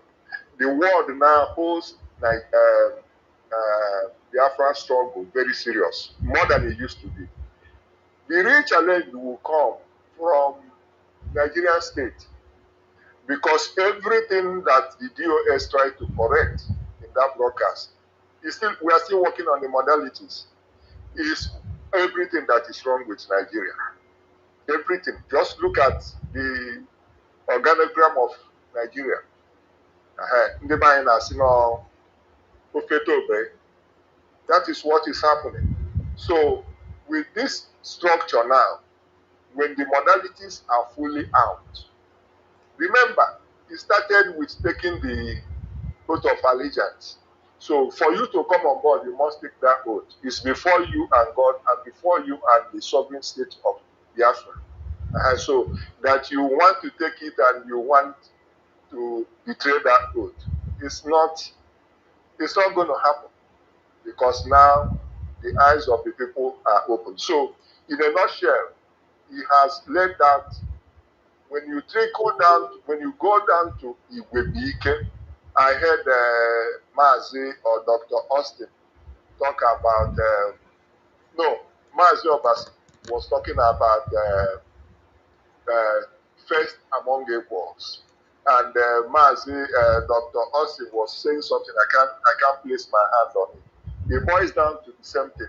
When you go to Igwebike, I think, Mazi, I think from henceforth we have to put the doctor behind his title because he deserves. You just said Dr. Austin now, and I think that from tonight we have to put the doctor, Dr. yes, Austin yes, Chika. And that title, yes, he deserved that title by every yes, ramification. You have just yes. 30 seconds, please, so that we Okay, can take more let me calls. thank you, even though you cut in my time. That doctorate is well deserved. As now, when you are people honor you, that's the most important one. And Mazi Obasi. So the issue at stake is that we now have a defined something. When the Ikwebike starts, comes into play, remember, there will be Indians and also. And I'm not talking about the emergence of the current Nze who will take lives and betray. And when things are now, these akaporo men that no matter what, they will always stand by the truth. So those are the people who are going to be on that Igwebike. He will completely uh, assemble the best that we have. I will leave it at that. Subsequently, there will be challenges, definitely, but we are just working on modality. Thank you for Thank you giving very me your much, time. Mazi. Thank you very much for that wonderful contribution. Mazi Chika, Dr. Chika Austin. And Mazi Obasi, I don't know, I don't want Obasi to be jealous, because he too is a doctor is in his own in his own.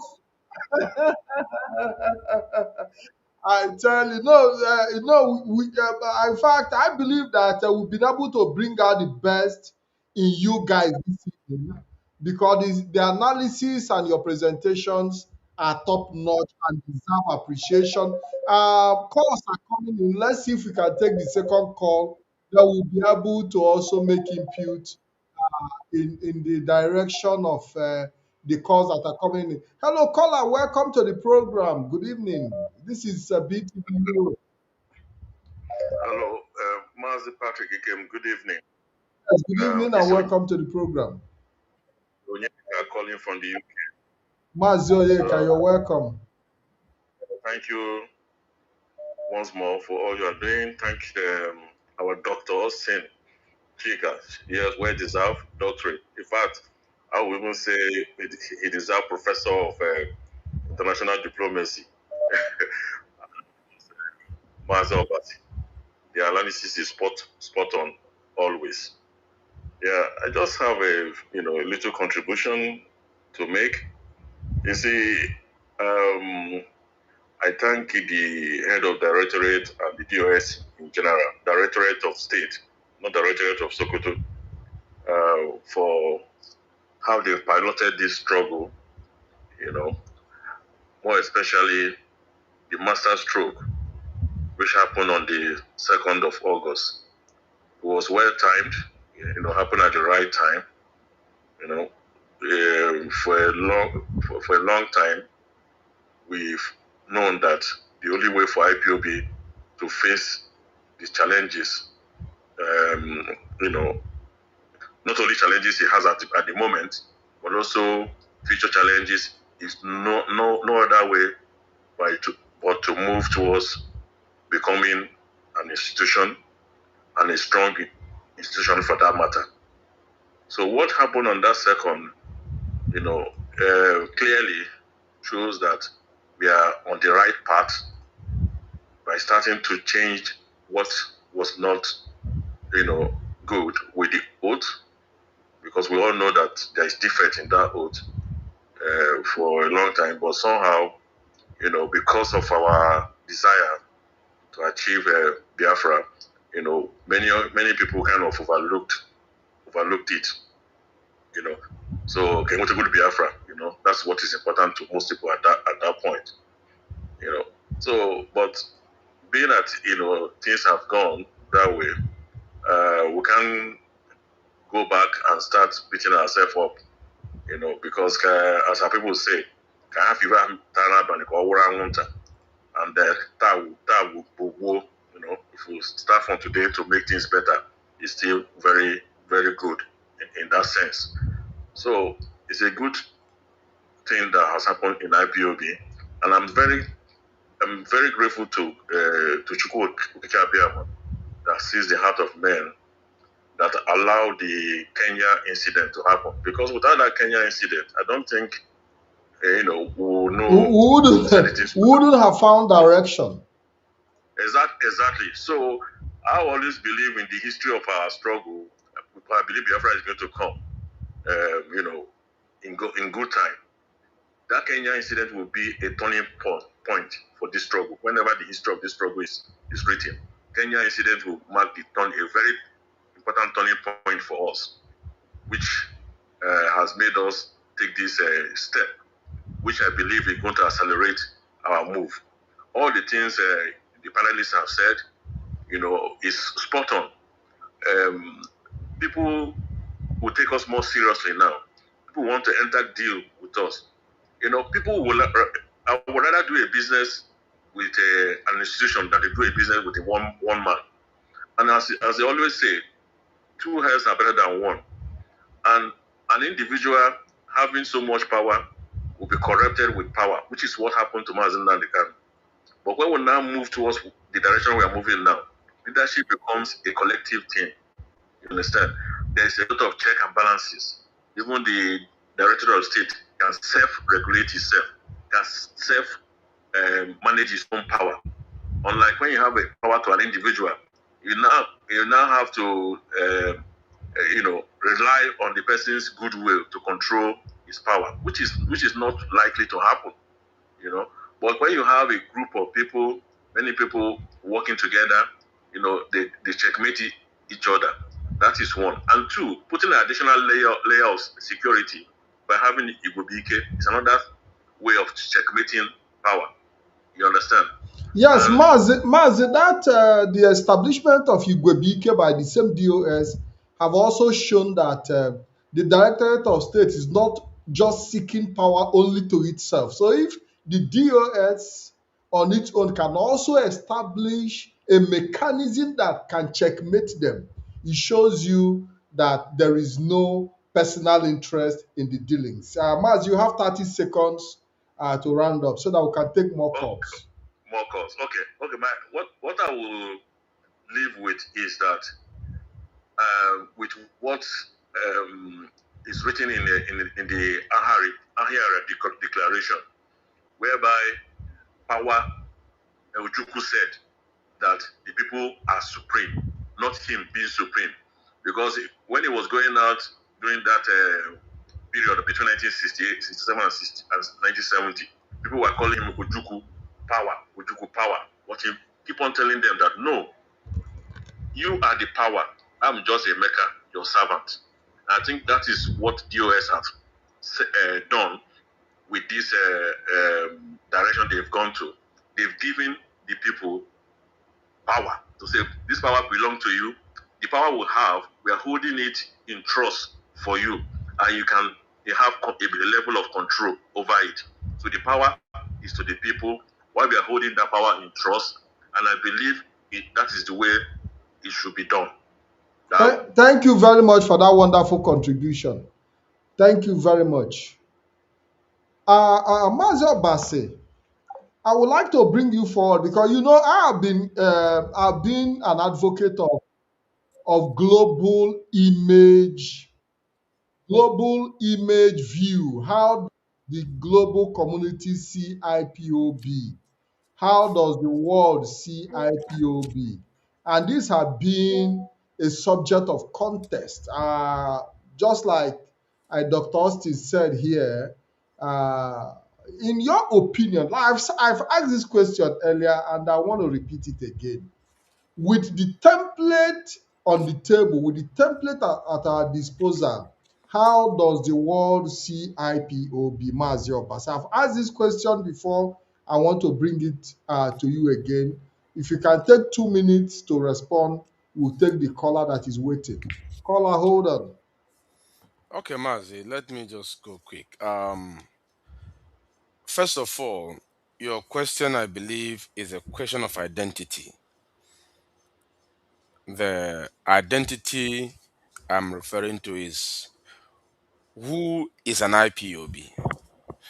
Because an institution is made up of, at micro level, of individuals that have come together to form, themselves into an organized group, and from there, decide to enact an institution to guide and guard them and their interest, and to ensure longevity. Now, why I say it's a question of identity is if you read the template, I want to read the key provisions of the oaths are. I want to read the number 4, the IV. It said commitment to the defense of the core foundational principle of IPOB as a freedom movement.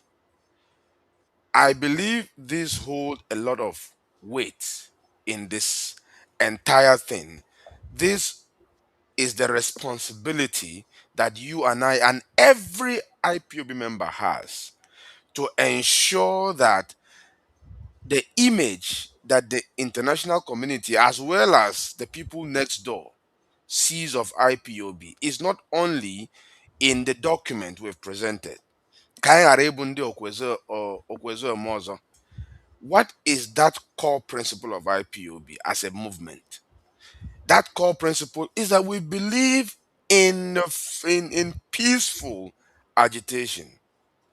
Peaceful agitation is at the very core of our philosophy. It's at the very core of who we are. It's at the very core of our identity as a group and as individuals that form that group. It is our foundational principle. So it means that you and I, as a member of this body, cannot and must not engage in any activities that will endanger the life and property of Biafrans. You and I should not engage in any activity that will be termed violence in the name of seeking to restore Biafra. You and I must desist in every kind of activity that will bring shame and disrepute to the movement. This put together with this structure that we have explained of check and balances, ensuring there is audit, financial transparency, ensuring that no individual has absolute power, ensuring that authorities are exercised within certain bounds, ensuring that we now know what can constitute a lawful and unlawful order. All these things put together is what inform the external bodies, i.e., international community, countries, agency of government, and parastatals, to see us in a certain light. And that light is simply an organization that are credible, that are reliable, that are consistent, and that has a set objective with a principle and philosophy that is very clear and known. To me, that is what all these things encompasses, and it tells you exactly how these people and institutions should be seeing us. No, Mazi. Caller on the line, your name and where you're calling from, please. Ndewo, Mazi Kempati. Good evening from my location. Um, Mazi, my name is Mazi Bona, and I'm calling you from my location. Mazi, I must appreciate you for your good work, and also I will extend my appreciation and thanks to our two genuines who are on studio with you, telling us things we should know. It's very important that we understand the IPOB as an institution, what it portends for Biafran people, and the objectives. For me, I think institutionalization of IPOB, it helps to strengthen the organization for a better sustainability. You know, that's why when I look at the broadcast that was made on by the head of Directorate of State, telling her the new oath of allegiance and the constitution for the organization, I believe that every right thinking person who listens to that very program that they will understand that now this organization has passed its process of evolution and they have rebirthed and moved on from individual base to what it should be with its organization. I listened to Maz Robert. There is a particular point he raised, which is also important. When you talk about institutionalization and institution, the organs of institution, we know that the Directorate of State itself is the institution, organs of IPOB. Like today, we are talking of IPOB as an institution, no longer organization that is championed by one person, is now an institution as IPOB. And this Directorate of State is organ of that institution, which is a very critical organ of that institution. They put everything together. They handle every affair of the organization, because if you read down the area they cover, the offices in their care, you will understand that everything that has to do with the organization revolves around the leadership, which is also important because it puts those checks and balances in place so that if you are the head of Directorate of State as an office, which is an office in the Directorate of State, the Directorate of State is the body, but the head of the Directorate of State is that office that is in charge of that body. So that office, anybody that is there, all we outside are seeing is that organization, the Directorate of State. I don't know if I'm coming out clear, man. Yes, you are coming out clear. No, thank you. So all we that is outside our state is DOS. Let me take Catholic Church for an instance. Even though the goals are different, but let's take instance from Catholic Church as an institution, a religious institution. The Vatican is there, the Pope is there. When maybe a Pope dies or something happens that the Pope is no longer in charge, yes, it's only death that can remove a Pope. We don't know that. So when it happens that way, you will see that the Vatican, which is to me now, they are now like the DOS we're talking about. They will have to go into their process of recruiting a new Pope for the Catholic Church. So that process of recruiting that new Pope is the institution at play. You understand? It's no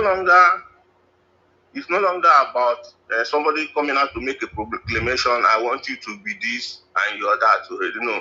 It has gone through the process of rigorous process. So scrutiny has gone through. Certifications has come in. So you are able to choose that person to head. So that person now stands as the beacon. But the institution itself is the umbrella covering that person. This is what we want to build in the minds of our people, which is why I so much respect and follow this leadership, because they are trying to move our people away from individual beliefs, this religious way of followership. When you go to a church, you follow one pastor. Once the pastor is no longer, everybody scatter, No. When you're dealing like issues that have to do with movement like ours, we don't have to, because we don't know how long we are going to fight, how long we are going to struggle to reach our destination. Age might come, things might happen, and some people might not be fit again to be in that position. So what becomes of our faith? This is why the importance of institutionalizing IPOB is very, very critical at this point of our movement, so that it's not being done to harm anybody or to take away power from anybody. It's done to build upon what has already been laid down, to strengthen what has already been laid down for the sustainability of what we are embarking on. Mad, I think I won't take too much of your time because the You hour, have you have taken our you have legend taken analysts have you done it have well. taken time already. Just round up because you've I also think made fantastic points. I would really acknowledge the point, very valid point you made. While we also expect you to round up.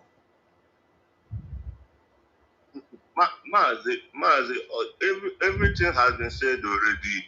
It's just for our people to key in, to key in, to give your support. You don't know, because from what I'm seeing in this struggle, from the institutionalization, I know that people might grow through hierarchy, through your commitment. You might grow tomorrow.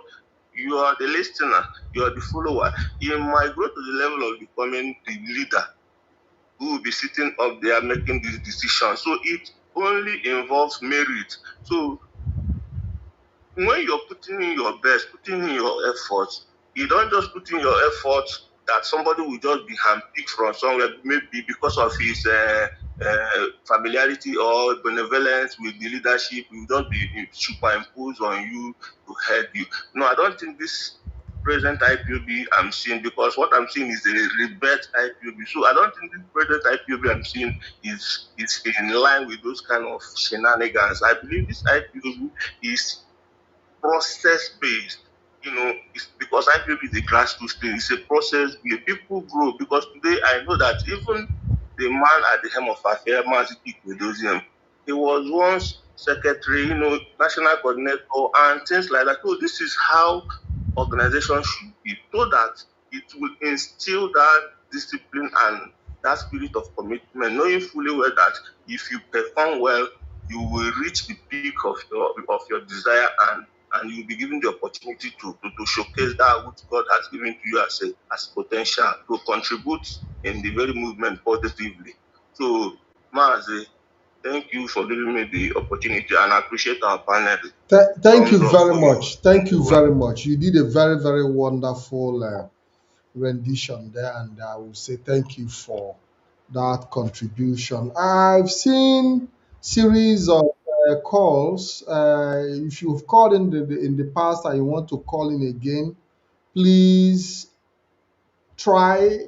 Let's see if we can engage. I want to see if I can also call back people who have tried in the past to reach us, because we want every voice to be heard. I know that it's not easy getting through in a program like this where so many calls are coming in, and I know that many would easily give up at few attempts. Caller, good evening and welcome to the program.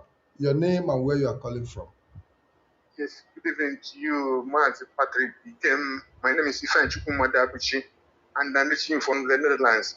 I salute our brothers with you in the studio, Mazi Chika Austin and Mazi Obase. You're welcome to the program. Thank you very much, my brother. Let me go to the the presentation of our HDOS on the 2nd of August. That presentation opens IPOB and makes it people-oriented, meaning that some people, not a matter of whether they're intellectual or not intellectual, because we already have some intellectuals who swallowed the whole thing and still took the oath as it is. But what I'm saying that oath is difficult for all our people. Some of our people who want to come in, after reading the text, they say, oh, leave it there, I'll think about it, and they go. So what I'm saying is that oath, that pledge, and the Constitution makes this institutionalization we're talking about real, so that people who will deal with us, our people who are at the side, who want to come in, we know that it's not a one-man game or one family game, and secondly, the Directorate of State will make decisions for IPOB with the information they have. And so what I'm driving at is that to say that Maz Chike Doziem reminded our people that the concept of command and control still applies. So having said that, it doesn't mean that you cannot raise questions or objections, but you have to channel it in the right way so that it will not scatter things. Not that when you have a thought or idea or question or objection, you scatter everything because it's not going your way. So the command and control is still there, and the binding factor in IPOB, which is discipline, is still there. My brother, I have to stand as a contrarian now on a particular issue. Maazi Chika Austin, our brother there, we know his word. He's a gentleman. Maazi Obase is a gentleman. We want everybody, we don't begrudge our people who are doctors or lawyers or barristers and engineers not to bear the academic title. But this idea of Maazi works for us, and especially when two Maazis are on your program and you are giving the other one a doctor. We don't want to raise human, normal human of being, So that is one. And secondly, I had a colleague, a comrade in this struggle. He is a consultant orthopedic. He is an emergency medicine consultant, and he is a bishop. But he is not addressed as his grace or consultant. He is called the Mazi or Minister. If you want to put that appendage, Minister, it's okay with it. So we have to leave it at that normal, neutral level so that our people will get used to we are equal. Because we did create a monster by calling somebody supreme I'm not saying we know that, like I said again, our brother Maz Dustin is a very gentleman. Let me not say humble, but I know he's a character, so a little bit. So, but what I'm saying, we created some kind of a monster by giving somebody scream to tell Nigeria that whatever he do for against him, we still support him. But you see how it turned out. So that's what I'm saying, that we have to keep it that neutral. And coming to the office of what we are talking about, the office of for the head of Directorate of State and his deputy, that division of labor among them exists already. For instance, the deputy HGDOS is the head of crisis resolution committee. So, and having said that, if Maazị Kedoziem as HOD is occupied with the event, he can still say to the deputy, can you take care of this because I'm occupied with this, and that is not making an errand boy. So we have to, not create problem where it is not. There is none. So, and again, I want to tell our people to, embrace this institutionalization of IPOB and the new earth and the new spirit and because Chukwu Abiyama have given us all our DOS by the grace of Chukwu Abiyama, because we cannot being who we are, we always refer to him, that we have been liberated from that shackle of supremacy. And then, like you said, you three said that anybody you are dealing with now as an international institution or country or company or whoever you're dealing with will be dealing with an entity, not an individual, an entity, a state, albeit in the making. So I don't want to, just my welcome, but I'm just saying that I appreciate all of you as comrades and brothers. So please keep it up. Thank you very much. In regards to the doctorate title of Chick Austin, we in fact we have a series of doctors, Biafrans who are performing excellently well. I also see that Dr. Obasi as a doctor of philosophy because he comes from that angle of philosophy and religion, if you will ask me. Not Christian religion, but religion in general. So but we have a combination of intellectuals who are here to support and make sure that these analyses that we bring to you are, are well trickle down for our individual understanding. And I really appreciate, I will give honor to whom honor is due. And but we believe that these are very, very humble gentlemen who also understand uh, their worth in the scheme of things. Mazio Basi, are you there? If you can unmute yourself, we've seen points raised as regards to uh, the project, the institutionalization project. It has become a very, very big, a very, very huge project. And you know that every project poses its own challenges as well. If talking about design, structuring, and implementations, and all that. Mazio Basi, how Yes, do sir. you look at the view of our people? Do you think that at some point, people who didn't understand what the Directorate of State is doing now will eventually start to gain the understanding they need and start falling in line? Okay, Mazi, thank you very much. Let me first of all say that I know there are a lot of people listening that don't speak Igbo, but I can't say this in a different language. I say anyone to hear there. Yeah, Joe. Yeah, yeah. So Vico. I thank you all for the compliment, but please let's keep the doctor for those who No, are no, actually no, no, no, no. Mazi, absolutely, you all deserve it. The people, most of the people who answer doctors today are not doing better than you when it comes to, so when we say you are doctors, it's because no, okay, mechasi.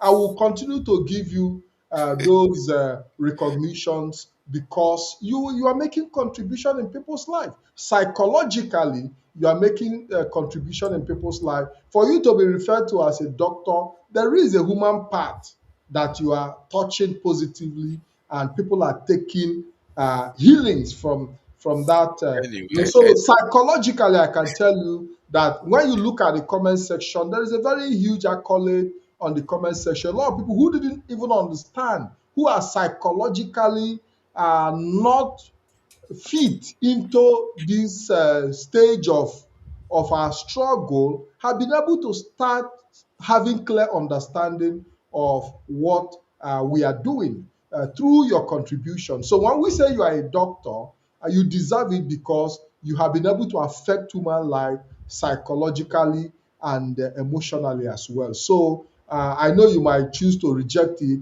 but in our hearts, you are all doctors. Go ahead. Ndeo Mazi, thank you very much. You call this a project, and it is indeed a project. And project comes in stages, various stages. You have to first of all have the idea, which always exists in the vision, how you see it, how you envision it. And in this case, this idea and vision of institutionalizing IPOB is not an individual one. It is a vision that is shared by all. We all clamored for it. We all shouted for it. On our X program, we discussed it over and over again. A lot of people who came on board as contributors and co-hosts and hosts, gave their opinion and suggestion, and all was pointing towards that direction that, IPOB needs to be more than an individual, individually managed, organization. It should be a complete institution in every sense of it. So, emanating from that, that vision was built. And when that vision was built, the leadership, of course, who have the authority and the mantle to take it up and mold it into a prototype, have gone ahead to do that. They have gone ahead to take that vision, to internalize the vision, merge it with theirs, and come up with something that they have presented, to us as stakeholders, as shareholders. Say, you know what, this is the prototype of what you have presented in various fora, and we have been able to come up with this. Is Does it look like what you were envisioning? Does this fit into your vision as a collective? That is what this, they refer to that before the program. They refer to that as a thriller. Okay, so now that thriller has come out, that template has come out. There is a reason the constitution is not entirely out at this stage, and we're given a template. It is a simple prototype, and they are now seeking our investment. Let me use business terms. Now we have the prototype. Do we think it's marketable? Do we think it's viable? Do we think we have the USP needed to ensure that it is protected from from hawks, hijacking it? Yes, we are sharing those views now, and I believe that they are listening in one way or the other. They are going to pick up from that, and they are going to fine tune it into a certain level, because they are now on that stage where they are initiating it. We have initiated it, we have planned it. Now they are at the stage where we are at the pre-execution stage, and all of us are giving our thoughts. Are you speaking, Mazi Patrick? No, go ahead. There is a caller. There is a caller, and Okay, I'm okay. I saw trying your to mouth ascertain. moving, so I wasn't Yeah, hearing yeah, you. yes, yeah. Yes, Yes. there is. Okay, let's see if we can take this caller. Hello, caller. Welcome to the program. Your name and where you are calling from, please. Okay, okay. Maze, Maze Ikem, I've made my submission. I called on this line, didn't take on. I used the second line. Thank you. Okay, thank you very much. This was a caller who tried earlier, and I think we've spoken to him and we'll try to reach back because what we do is situations where we have calls and they didn't come through. We also try to reach out to them to see. We've not seen any opposition so far. I don't know what is going on. We want to see opposition. Don't just make your opposition in the comment section.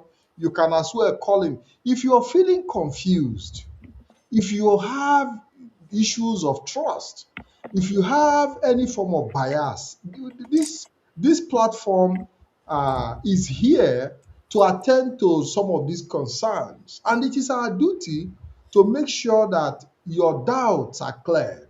That is why we are coming regularly as much as we can to make presentations on some critical issues that that gives you sleepless nights, that makes you question integrity, that makes you question character, and that makes you question what the Directorate of State of the Indigenous People of Biafra are doing. So it is important that rather than be maybe in the comment section laying abuses or maybe coming, I've seen many people come to my comment section to confront me, but they lack the courage to confront me in programs like this.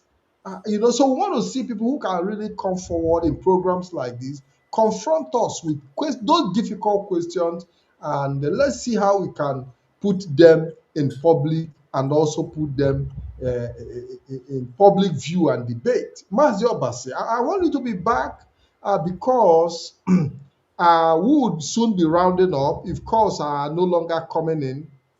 We will soon be rounding up. You talked about, what the Directorate of State is doing in Yes. terms of confidence building. In terms of Yes. because there is a question I asked you earlier, in terms of confidence, which is very very important. The confidence of our people. Why many people today actually even left the Biafra struggle is because of the lack of structure, because of lack of institutionalization. Mazi Obasi, do you think that many people who felt disenchanted at some point might take a second look at the position the DOS have taken today and decide to give a try again? Okay. Let me conclude the first question, then I will come to that quickly. So, like I was saying, there was a stage where we shared a vision. There was a stage where it was looked into. There was a stage where it is being where it was implemented, and we have a prototype. We're looking at it. We are at the execution stage, and when it is executed, there's going to be a monitoring stage. We are going to move like that. But in all these stages, your question was, do I think in the first place, do I think that a time will come when the people who might not see reason with it now can see reason with it? Yes, at a point, some of them are going to come back and realize that this is the right thing. Why? Because the leadership, the DOS, have been consistently operating on a principle or the concept of the law of common consent. Because we don't have democracy yet, and we operate a certain level of command and control, there is a need for the people to understand that whatever initiative is being championed, it is an initiative that they have an input in one way or another. And when it is presented, it is because the people have given their consent tacitly or directly for that policy to be implemented. And it has gone through all these stages. In some cases, permit me to be a little bit uh don't take it harsh, but the fact and the reality is that majority of the people don't actually know what they want. It is a tough job knowing what you want. But the reality is that every day we decide the things that we actually want to happen in our life by either deciding or not deciding. But in actual sense, or in a broader sense, most people don't really know what they want. if you look at developmental project in some places, you will see houses demolished, you will see trees brought down. You will see shops demolished. And people will be complaining, oh, they've done, how am I going to survive? This is where I feed my family. At the end of the day, when that road is beautifully constructed, when those highways are there, when the city is beautified, few years down the line, the same people who complain will be like, wow, this road is nice. I never believed this place can be this nice. If they could see the picture of that place before it was implemented, then maybe perhaps they would not have complained. That's why vision is powerful. So to your second question, will this make some people to say, okay, you know what? Let me have a second look at this IPOB. Yes, definite yes. A lot of people are going to say now this is something that is worth my time. This is something that I can be part of. This is something that I can grow into. This is something that I can participate because it doesn't belong to anybody anymore. I can feel free to have a discussion with the head of the Director of State and disagree with him on principle. I can point to the constitution when it is out and tell him, Mazi Chikedoze, my leader, this place, when you see, it is not right because this is what our constitution says, and you are going contrary to it. If you have an institution that has that kind of framework, and like the reference were made in that broadcast, constitutional order, lawful command, this gives confidence that people know that when I am part of this, somebody will not just wake up and do. I've said this so many times, and I can't be tired of repeating it. No individual just wakes up and do whatever I like. People will not wake up today and just appoint their girlfriend and say, "Go and head this thing," even when they're not qualified. People will not just wake up and say, "You know what? I suspend you, I expel you because maybe you spray the wrong perfume today or you use the wrong tie." No, it has to be based on the laws. In the end of the day, we have a command and control, and people should not be scared. Command and control is not that thing that you used to experience. It's not that thing of absolute power where you come and talk anything that you like and implement. Command and control simply means that once we decided and we implement, it has to be done. That when we are at a certain time, a leader must take a decision, and when it is taken, to abide by it and in accordance with that constitution. And that, in summary, is what you call a constitutional order. Is the entirety of the process that leads up to a decision. And once it is made, you are bound by it. Someone asked me if I have taken the new oath. I tell him at the time when the broker was going on, I'm using the same phone, so I couldn't record it like I was asked to do. But already I am bound by the new oath, and I'm still going to take it when we meet as a unit. I will take it in the presence of everybody. But I already feel that I am bound by it because my leader has taken it and he has already opened the floor for everyone to do that. Ndewo Mazi.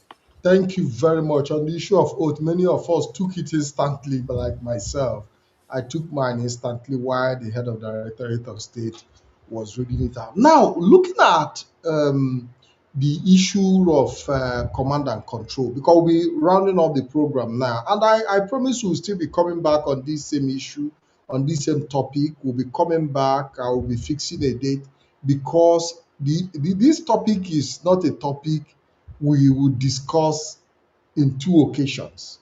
I think it requires continuous discussion, it requires continuous input, it requires continuous dialogue because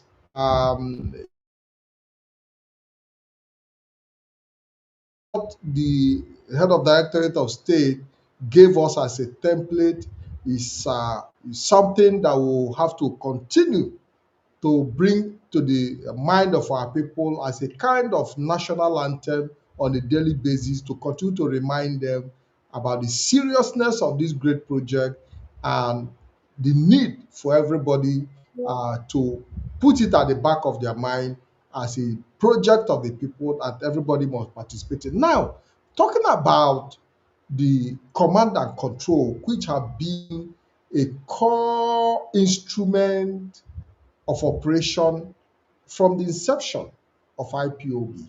Uh, how do we merge command and control?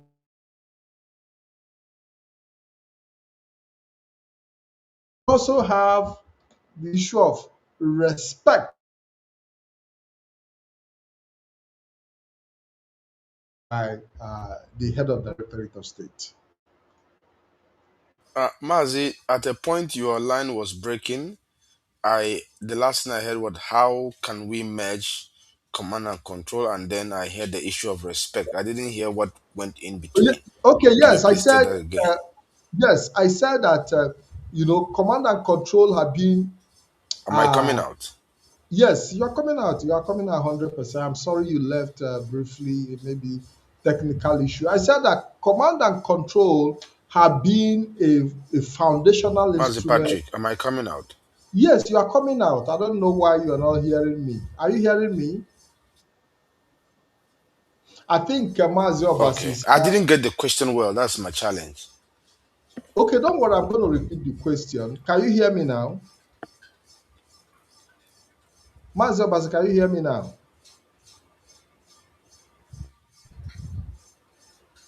I don't know what the issues are. I'm trying to see I can't from I can't hear him. you. You can hear me or you cannot. I can hear you now. Okay, okay. Now the question I put across to you is that command and control, as we all know, have been a fundamental uh, instrument that from the formation of IPOB, command and control. Oh, what's going on? Okay, but we can hear you, Mazi Obasi. Yeah, I don't know. Your own side, you keep freezing out, and I don't know why. Okay, I don't know if it is from my end. But okay, I would like us to start rounding up. By the way, maybe on our next edition, I'll be coming forward with that question. I don't know if there is any interference that need to be done on the background from the. Uh, I can hear you clearly now. You are flowing now. okay, thank you very much. Now we have just like 10 minutes to end the program, so we are going to utilize the remaining hour to be able to finalize our discussion and come to the question I was putting across to you is that command and control have been a fundamental instrument from the formation of IPOB, and the question is, how do we uh, you know merge this command and control with respect to human rights? uh, because in this template we saw the head of Directorate of State talk about upholding human rights. I don't know if the question is a bit complicated, but you can also just to respond to it to your best of knowledge. How do we uphold command and control in line with respect to human rights? Okay, and there, Omazi. Personally, I do not think that the two have any relationship when properly applied. I think command and control is a principle that has its roots in wartime. It has its roots in military operation, and that has evolved even into business. We have businesses that operate in command and control, but because they are business, they may not use that terminology. But whenever you have a central decision making body and that decision trickles down to the subordinate bodies, you are simply operating a command and control. There's this saying, I don't remember it quite well. They say the generals ask all the questions so that the captain or whatever do not have to ask.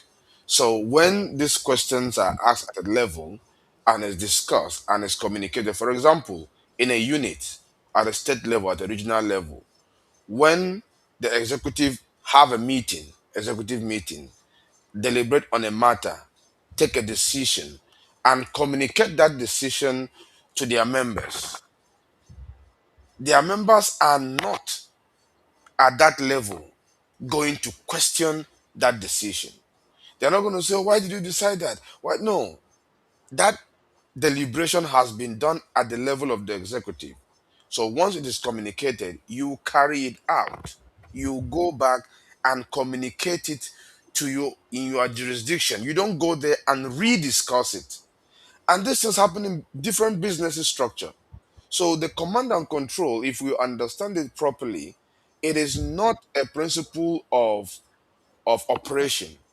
It's not a principle of violence. So I don't see why that should even be discussed in the same sentence as human right.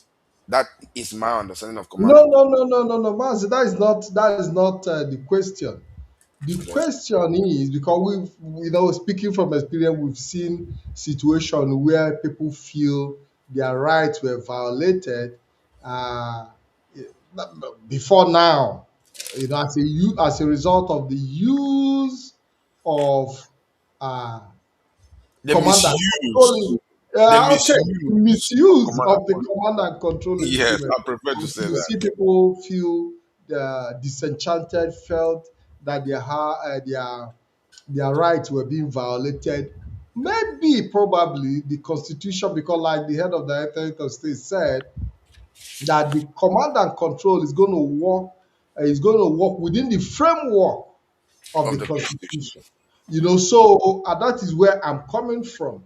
But I understand as well your own position. But for the fact that Constitution, this because we never operated under any legal constitution in the past, I believe that the formulation of a new constitution will also help checkmate some of the possible excesses that has to also do with the command and control, and also to avoid abuses. So if command and control have to work within the framework of the constitution, then there are possibilities for checks and balances and fairness in operation.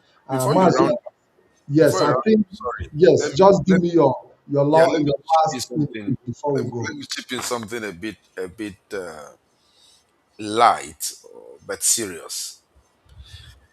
Imagine that even without the constitution coming into play, imagine that the DOS, of course, they won't do that, but just imagine that they just appoint one beautiful young girl that we've never seen in any IPB meeting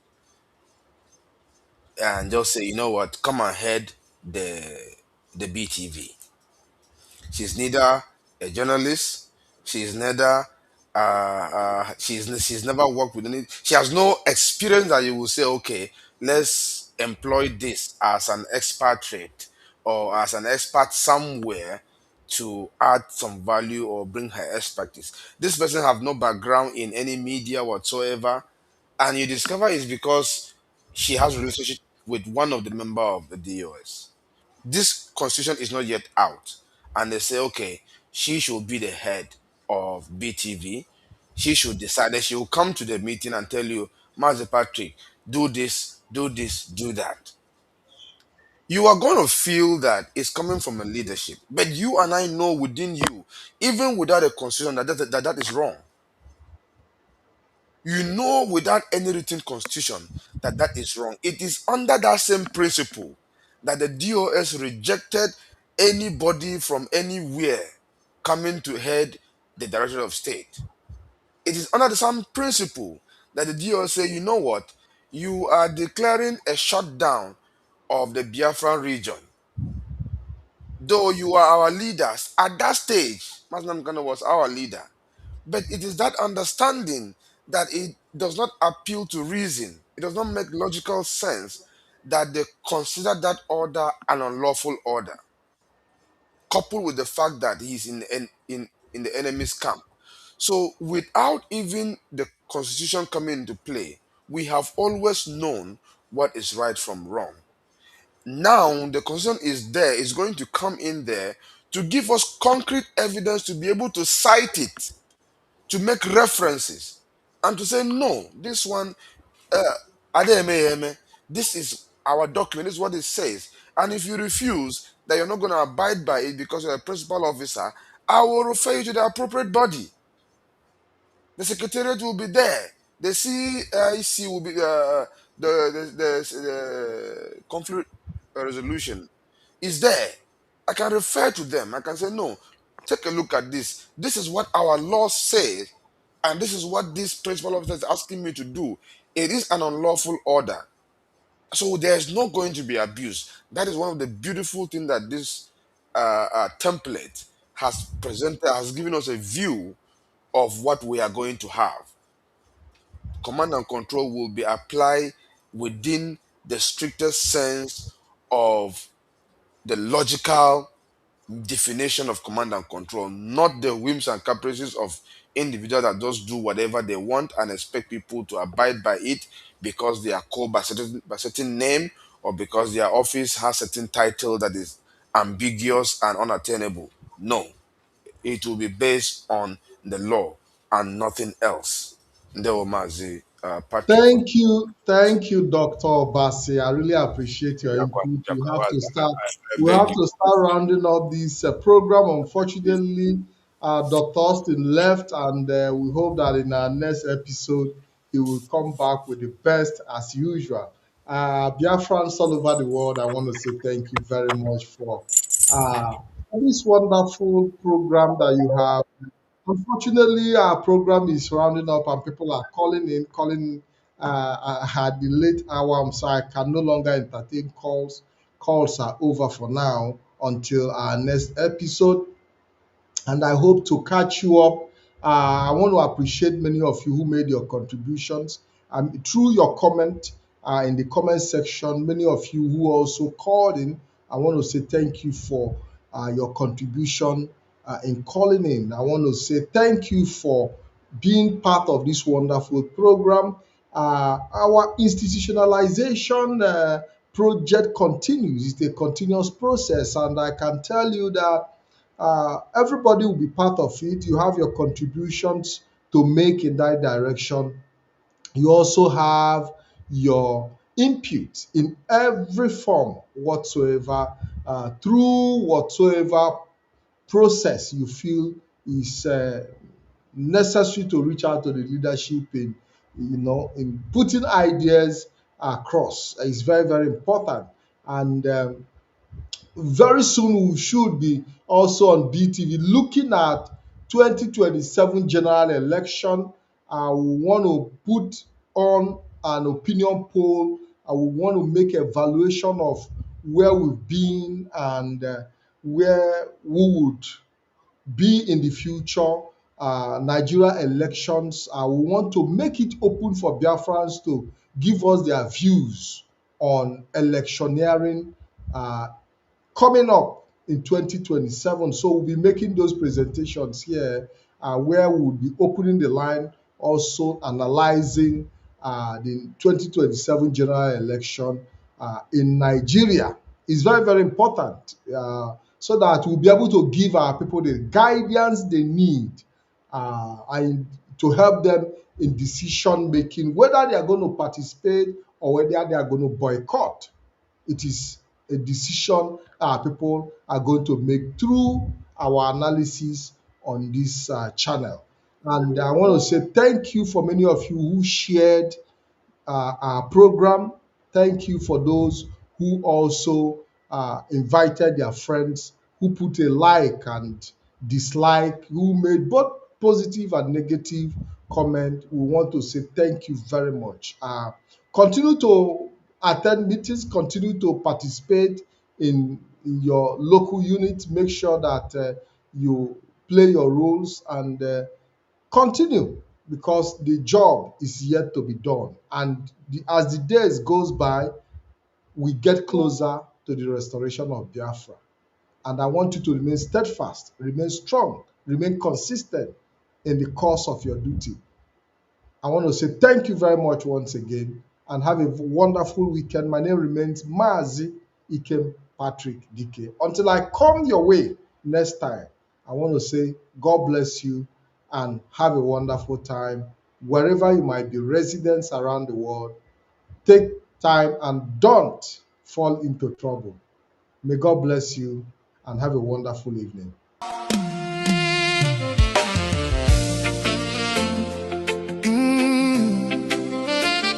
Nigeria, First bandits.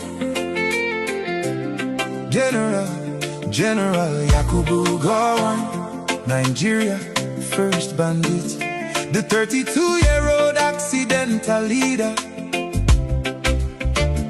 You lied about Aburi Accord. Everything else in your book is a lie. In your book, if you lied about Aburi, that you were having malaria and did not know what you signed, then everything else must be all lies. You claim to be a Christian. You waited till Ojukwu is dead and talking and started lying. You can't redeem your legacy with lies. You lied that most the bullets and most bombs from the Nigerian army hit the palm trees and not human beings. Asaba massacre, people dressed in white. They're the palm trees. Women and children in the market square, they are palm trees. Right? Your book belongs to the dustbin. Trash bin. Nigeria problems today. Credit to you. Hey.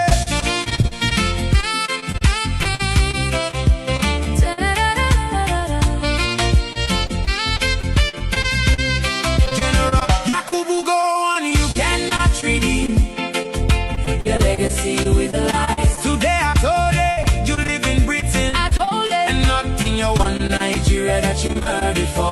Killed for Igbo genocide. Igbo, Igbo Holocaust. Africa. First bandits. When was the last time you visited your village? You are the first bandit Nigeria ever produced. Decisions you made destroyed Nigeria until today. General Yakubu Gowon. Nigeria, First bandits. You lied about Aburi Accord. you were suffering malaria and did not understand what was discussed. Everything else in your book must be all lies. When you get to heaven, if you ever get there, God will ask you why you lied. I told it. Old man, God kept you alive for a reason, but you have failed to repent. The hottest Artist, part of hellfire has been prepared for you. he say, No peace and happiness for you. not at all. Amen. Amen. Ojukwu will be fanning your hellfire. Adding fuel to firewood. Nigeria, First bandit. I saw the people dressed in white are palm trees. Nigeria. First bandit. 2 million children starved to die. Died are palm trees. Africa, First bandits. God kept you alive for a reason, but you have failed to repent.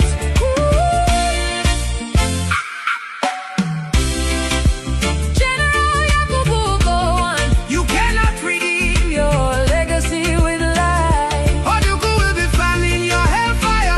Adding fuel to firewood. Asaba people, Palm trees. Nigeria, First bandits. you will live to see Nigeria separates. Spirit of 2 million children starved to death. At work. our palm trees. Aburi Accord malaria. Africa first bandits. Read my lips, Ibos must be free worldwide. Before your eyes, amen.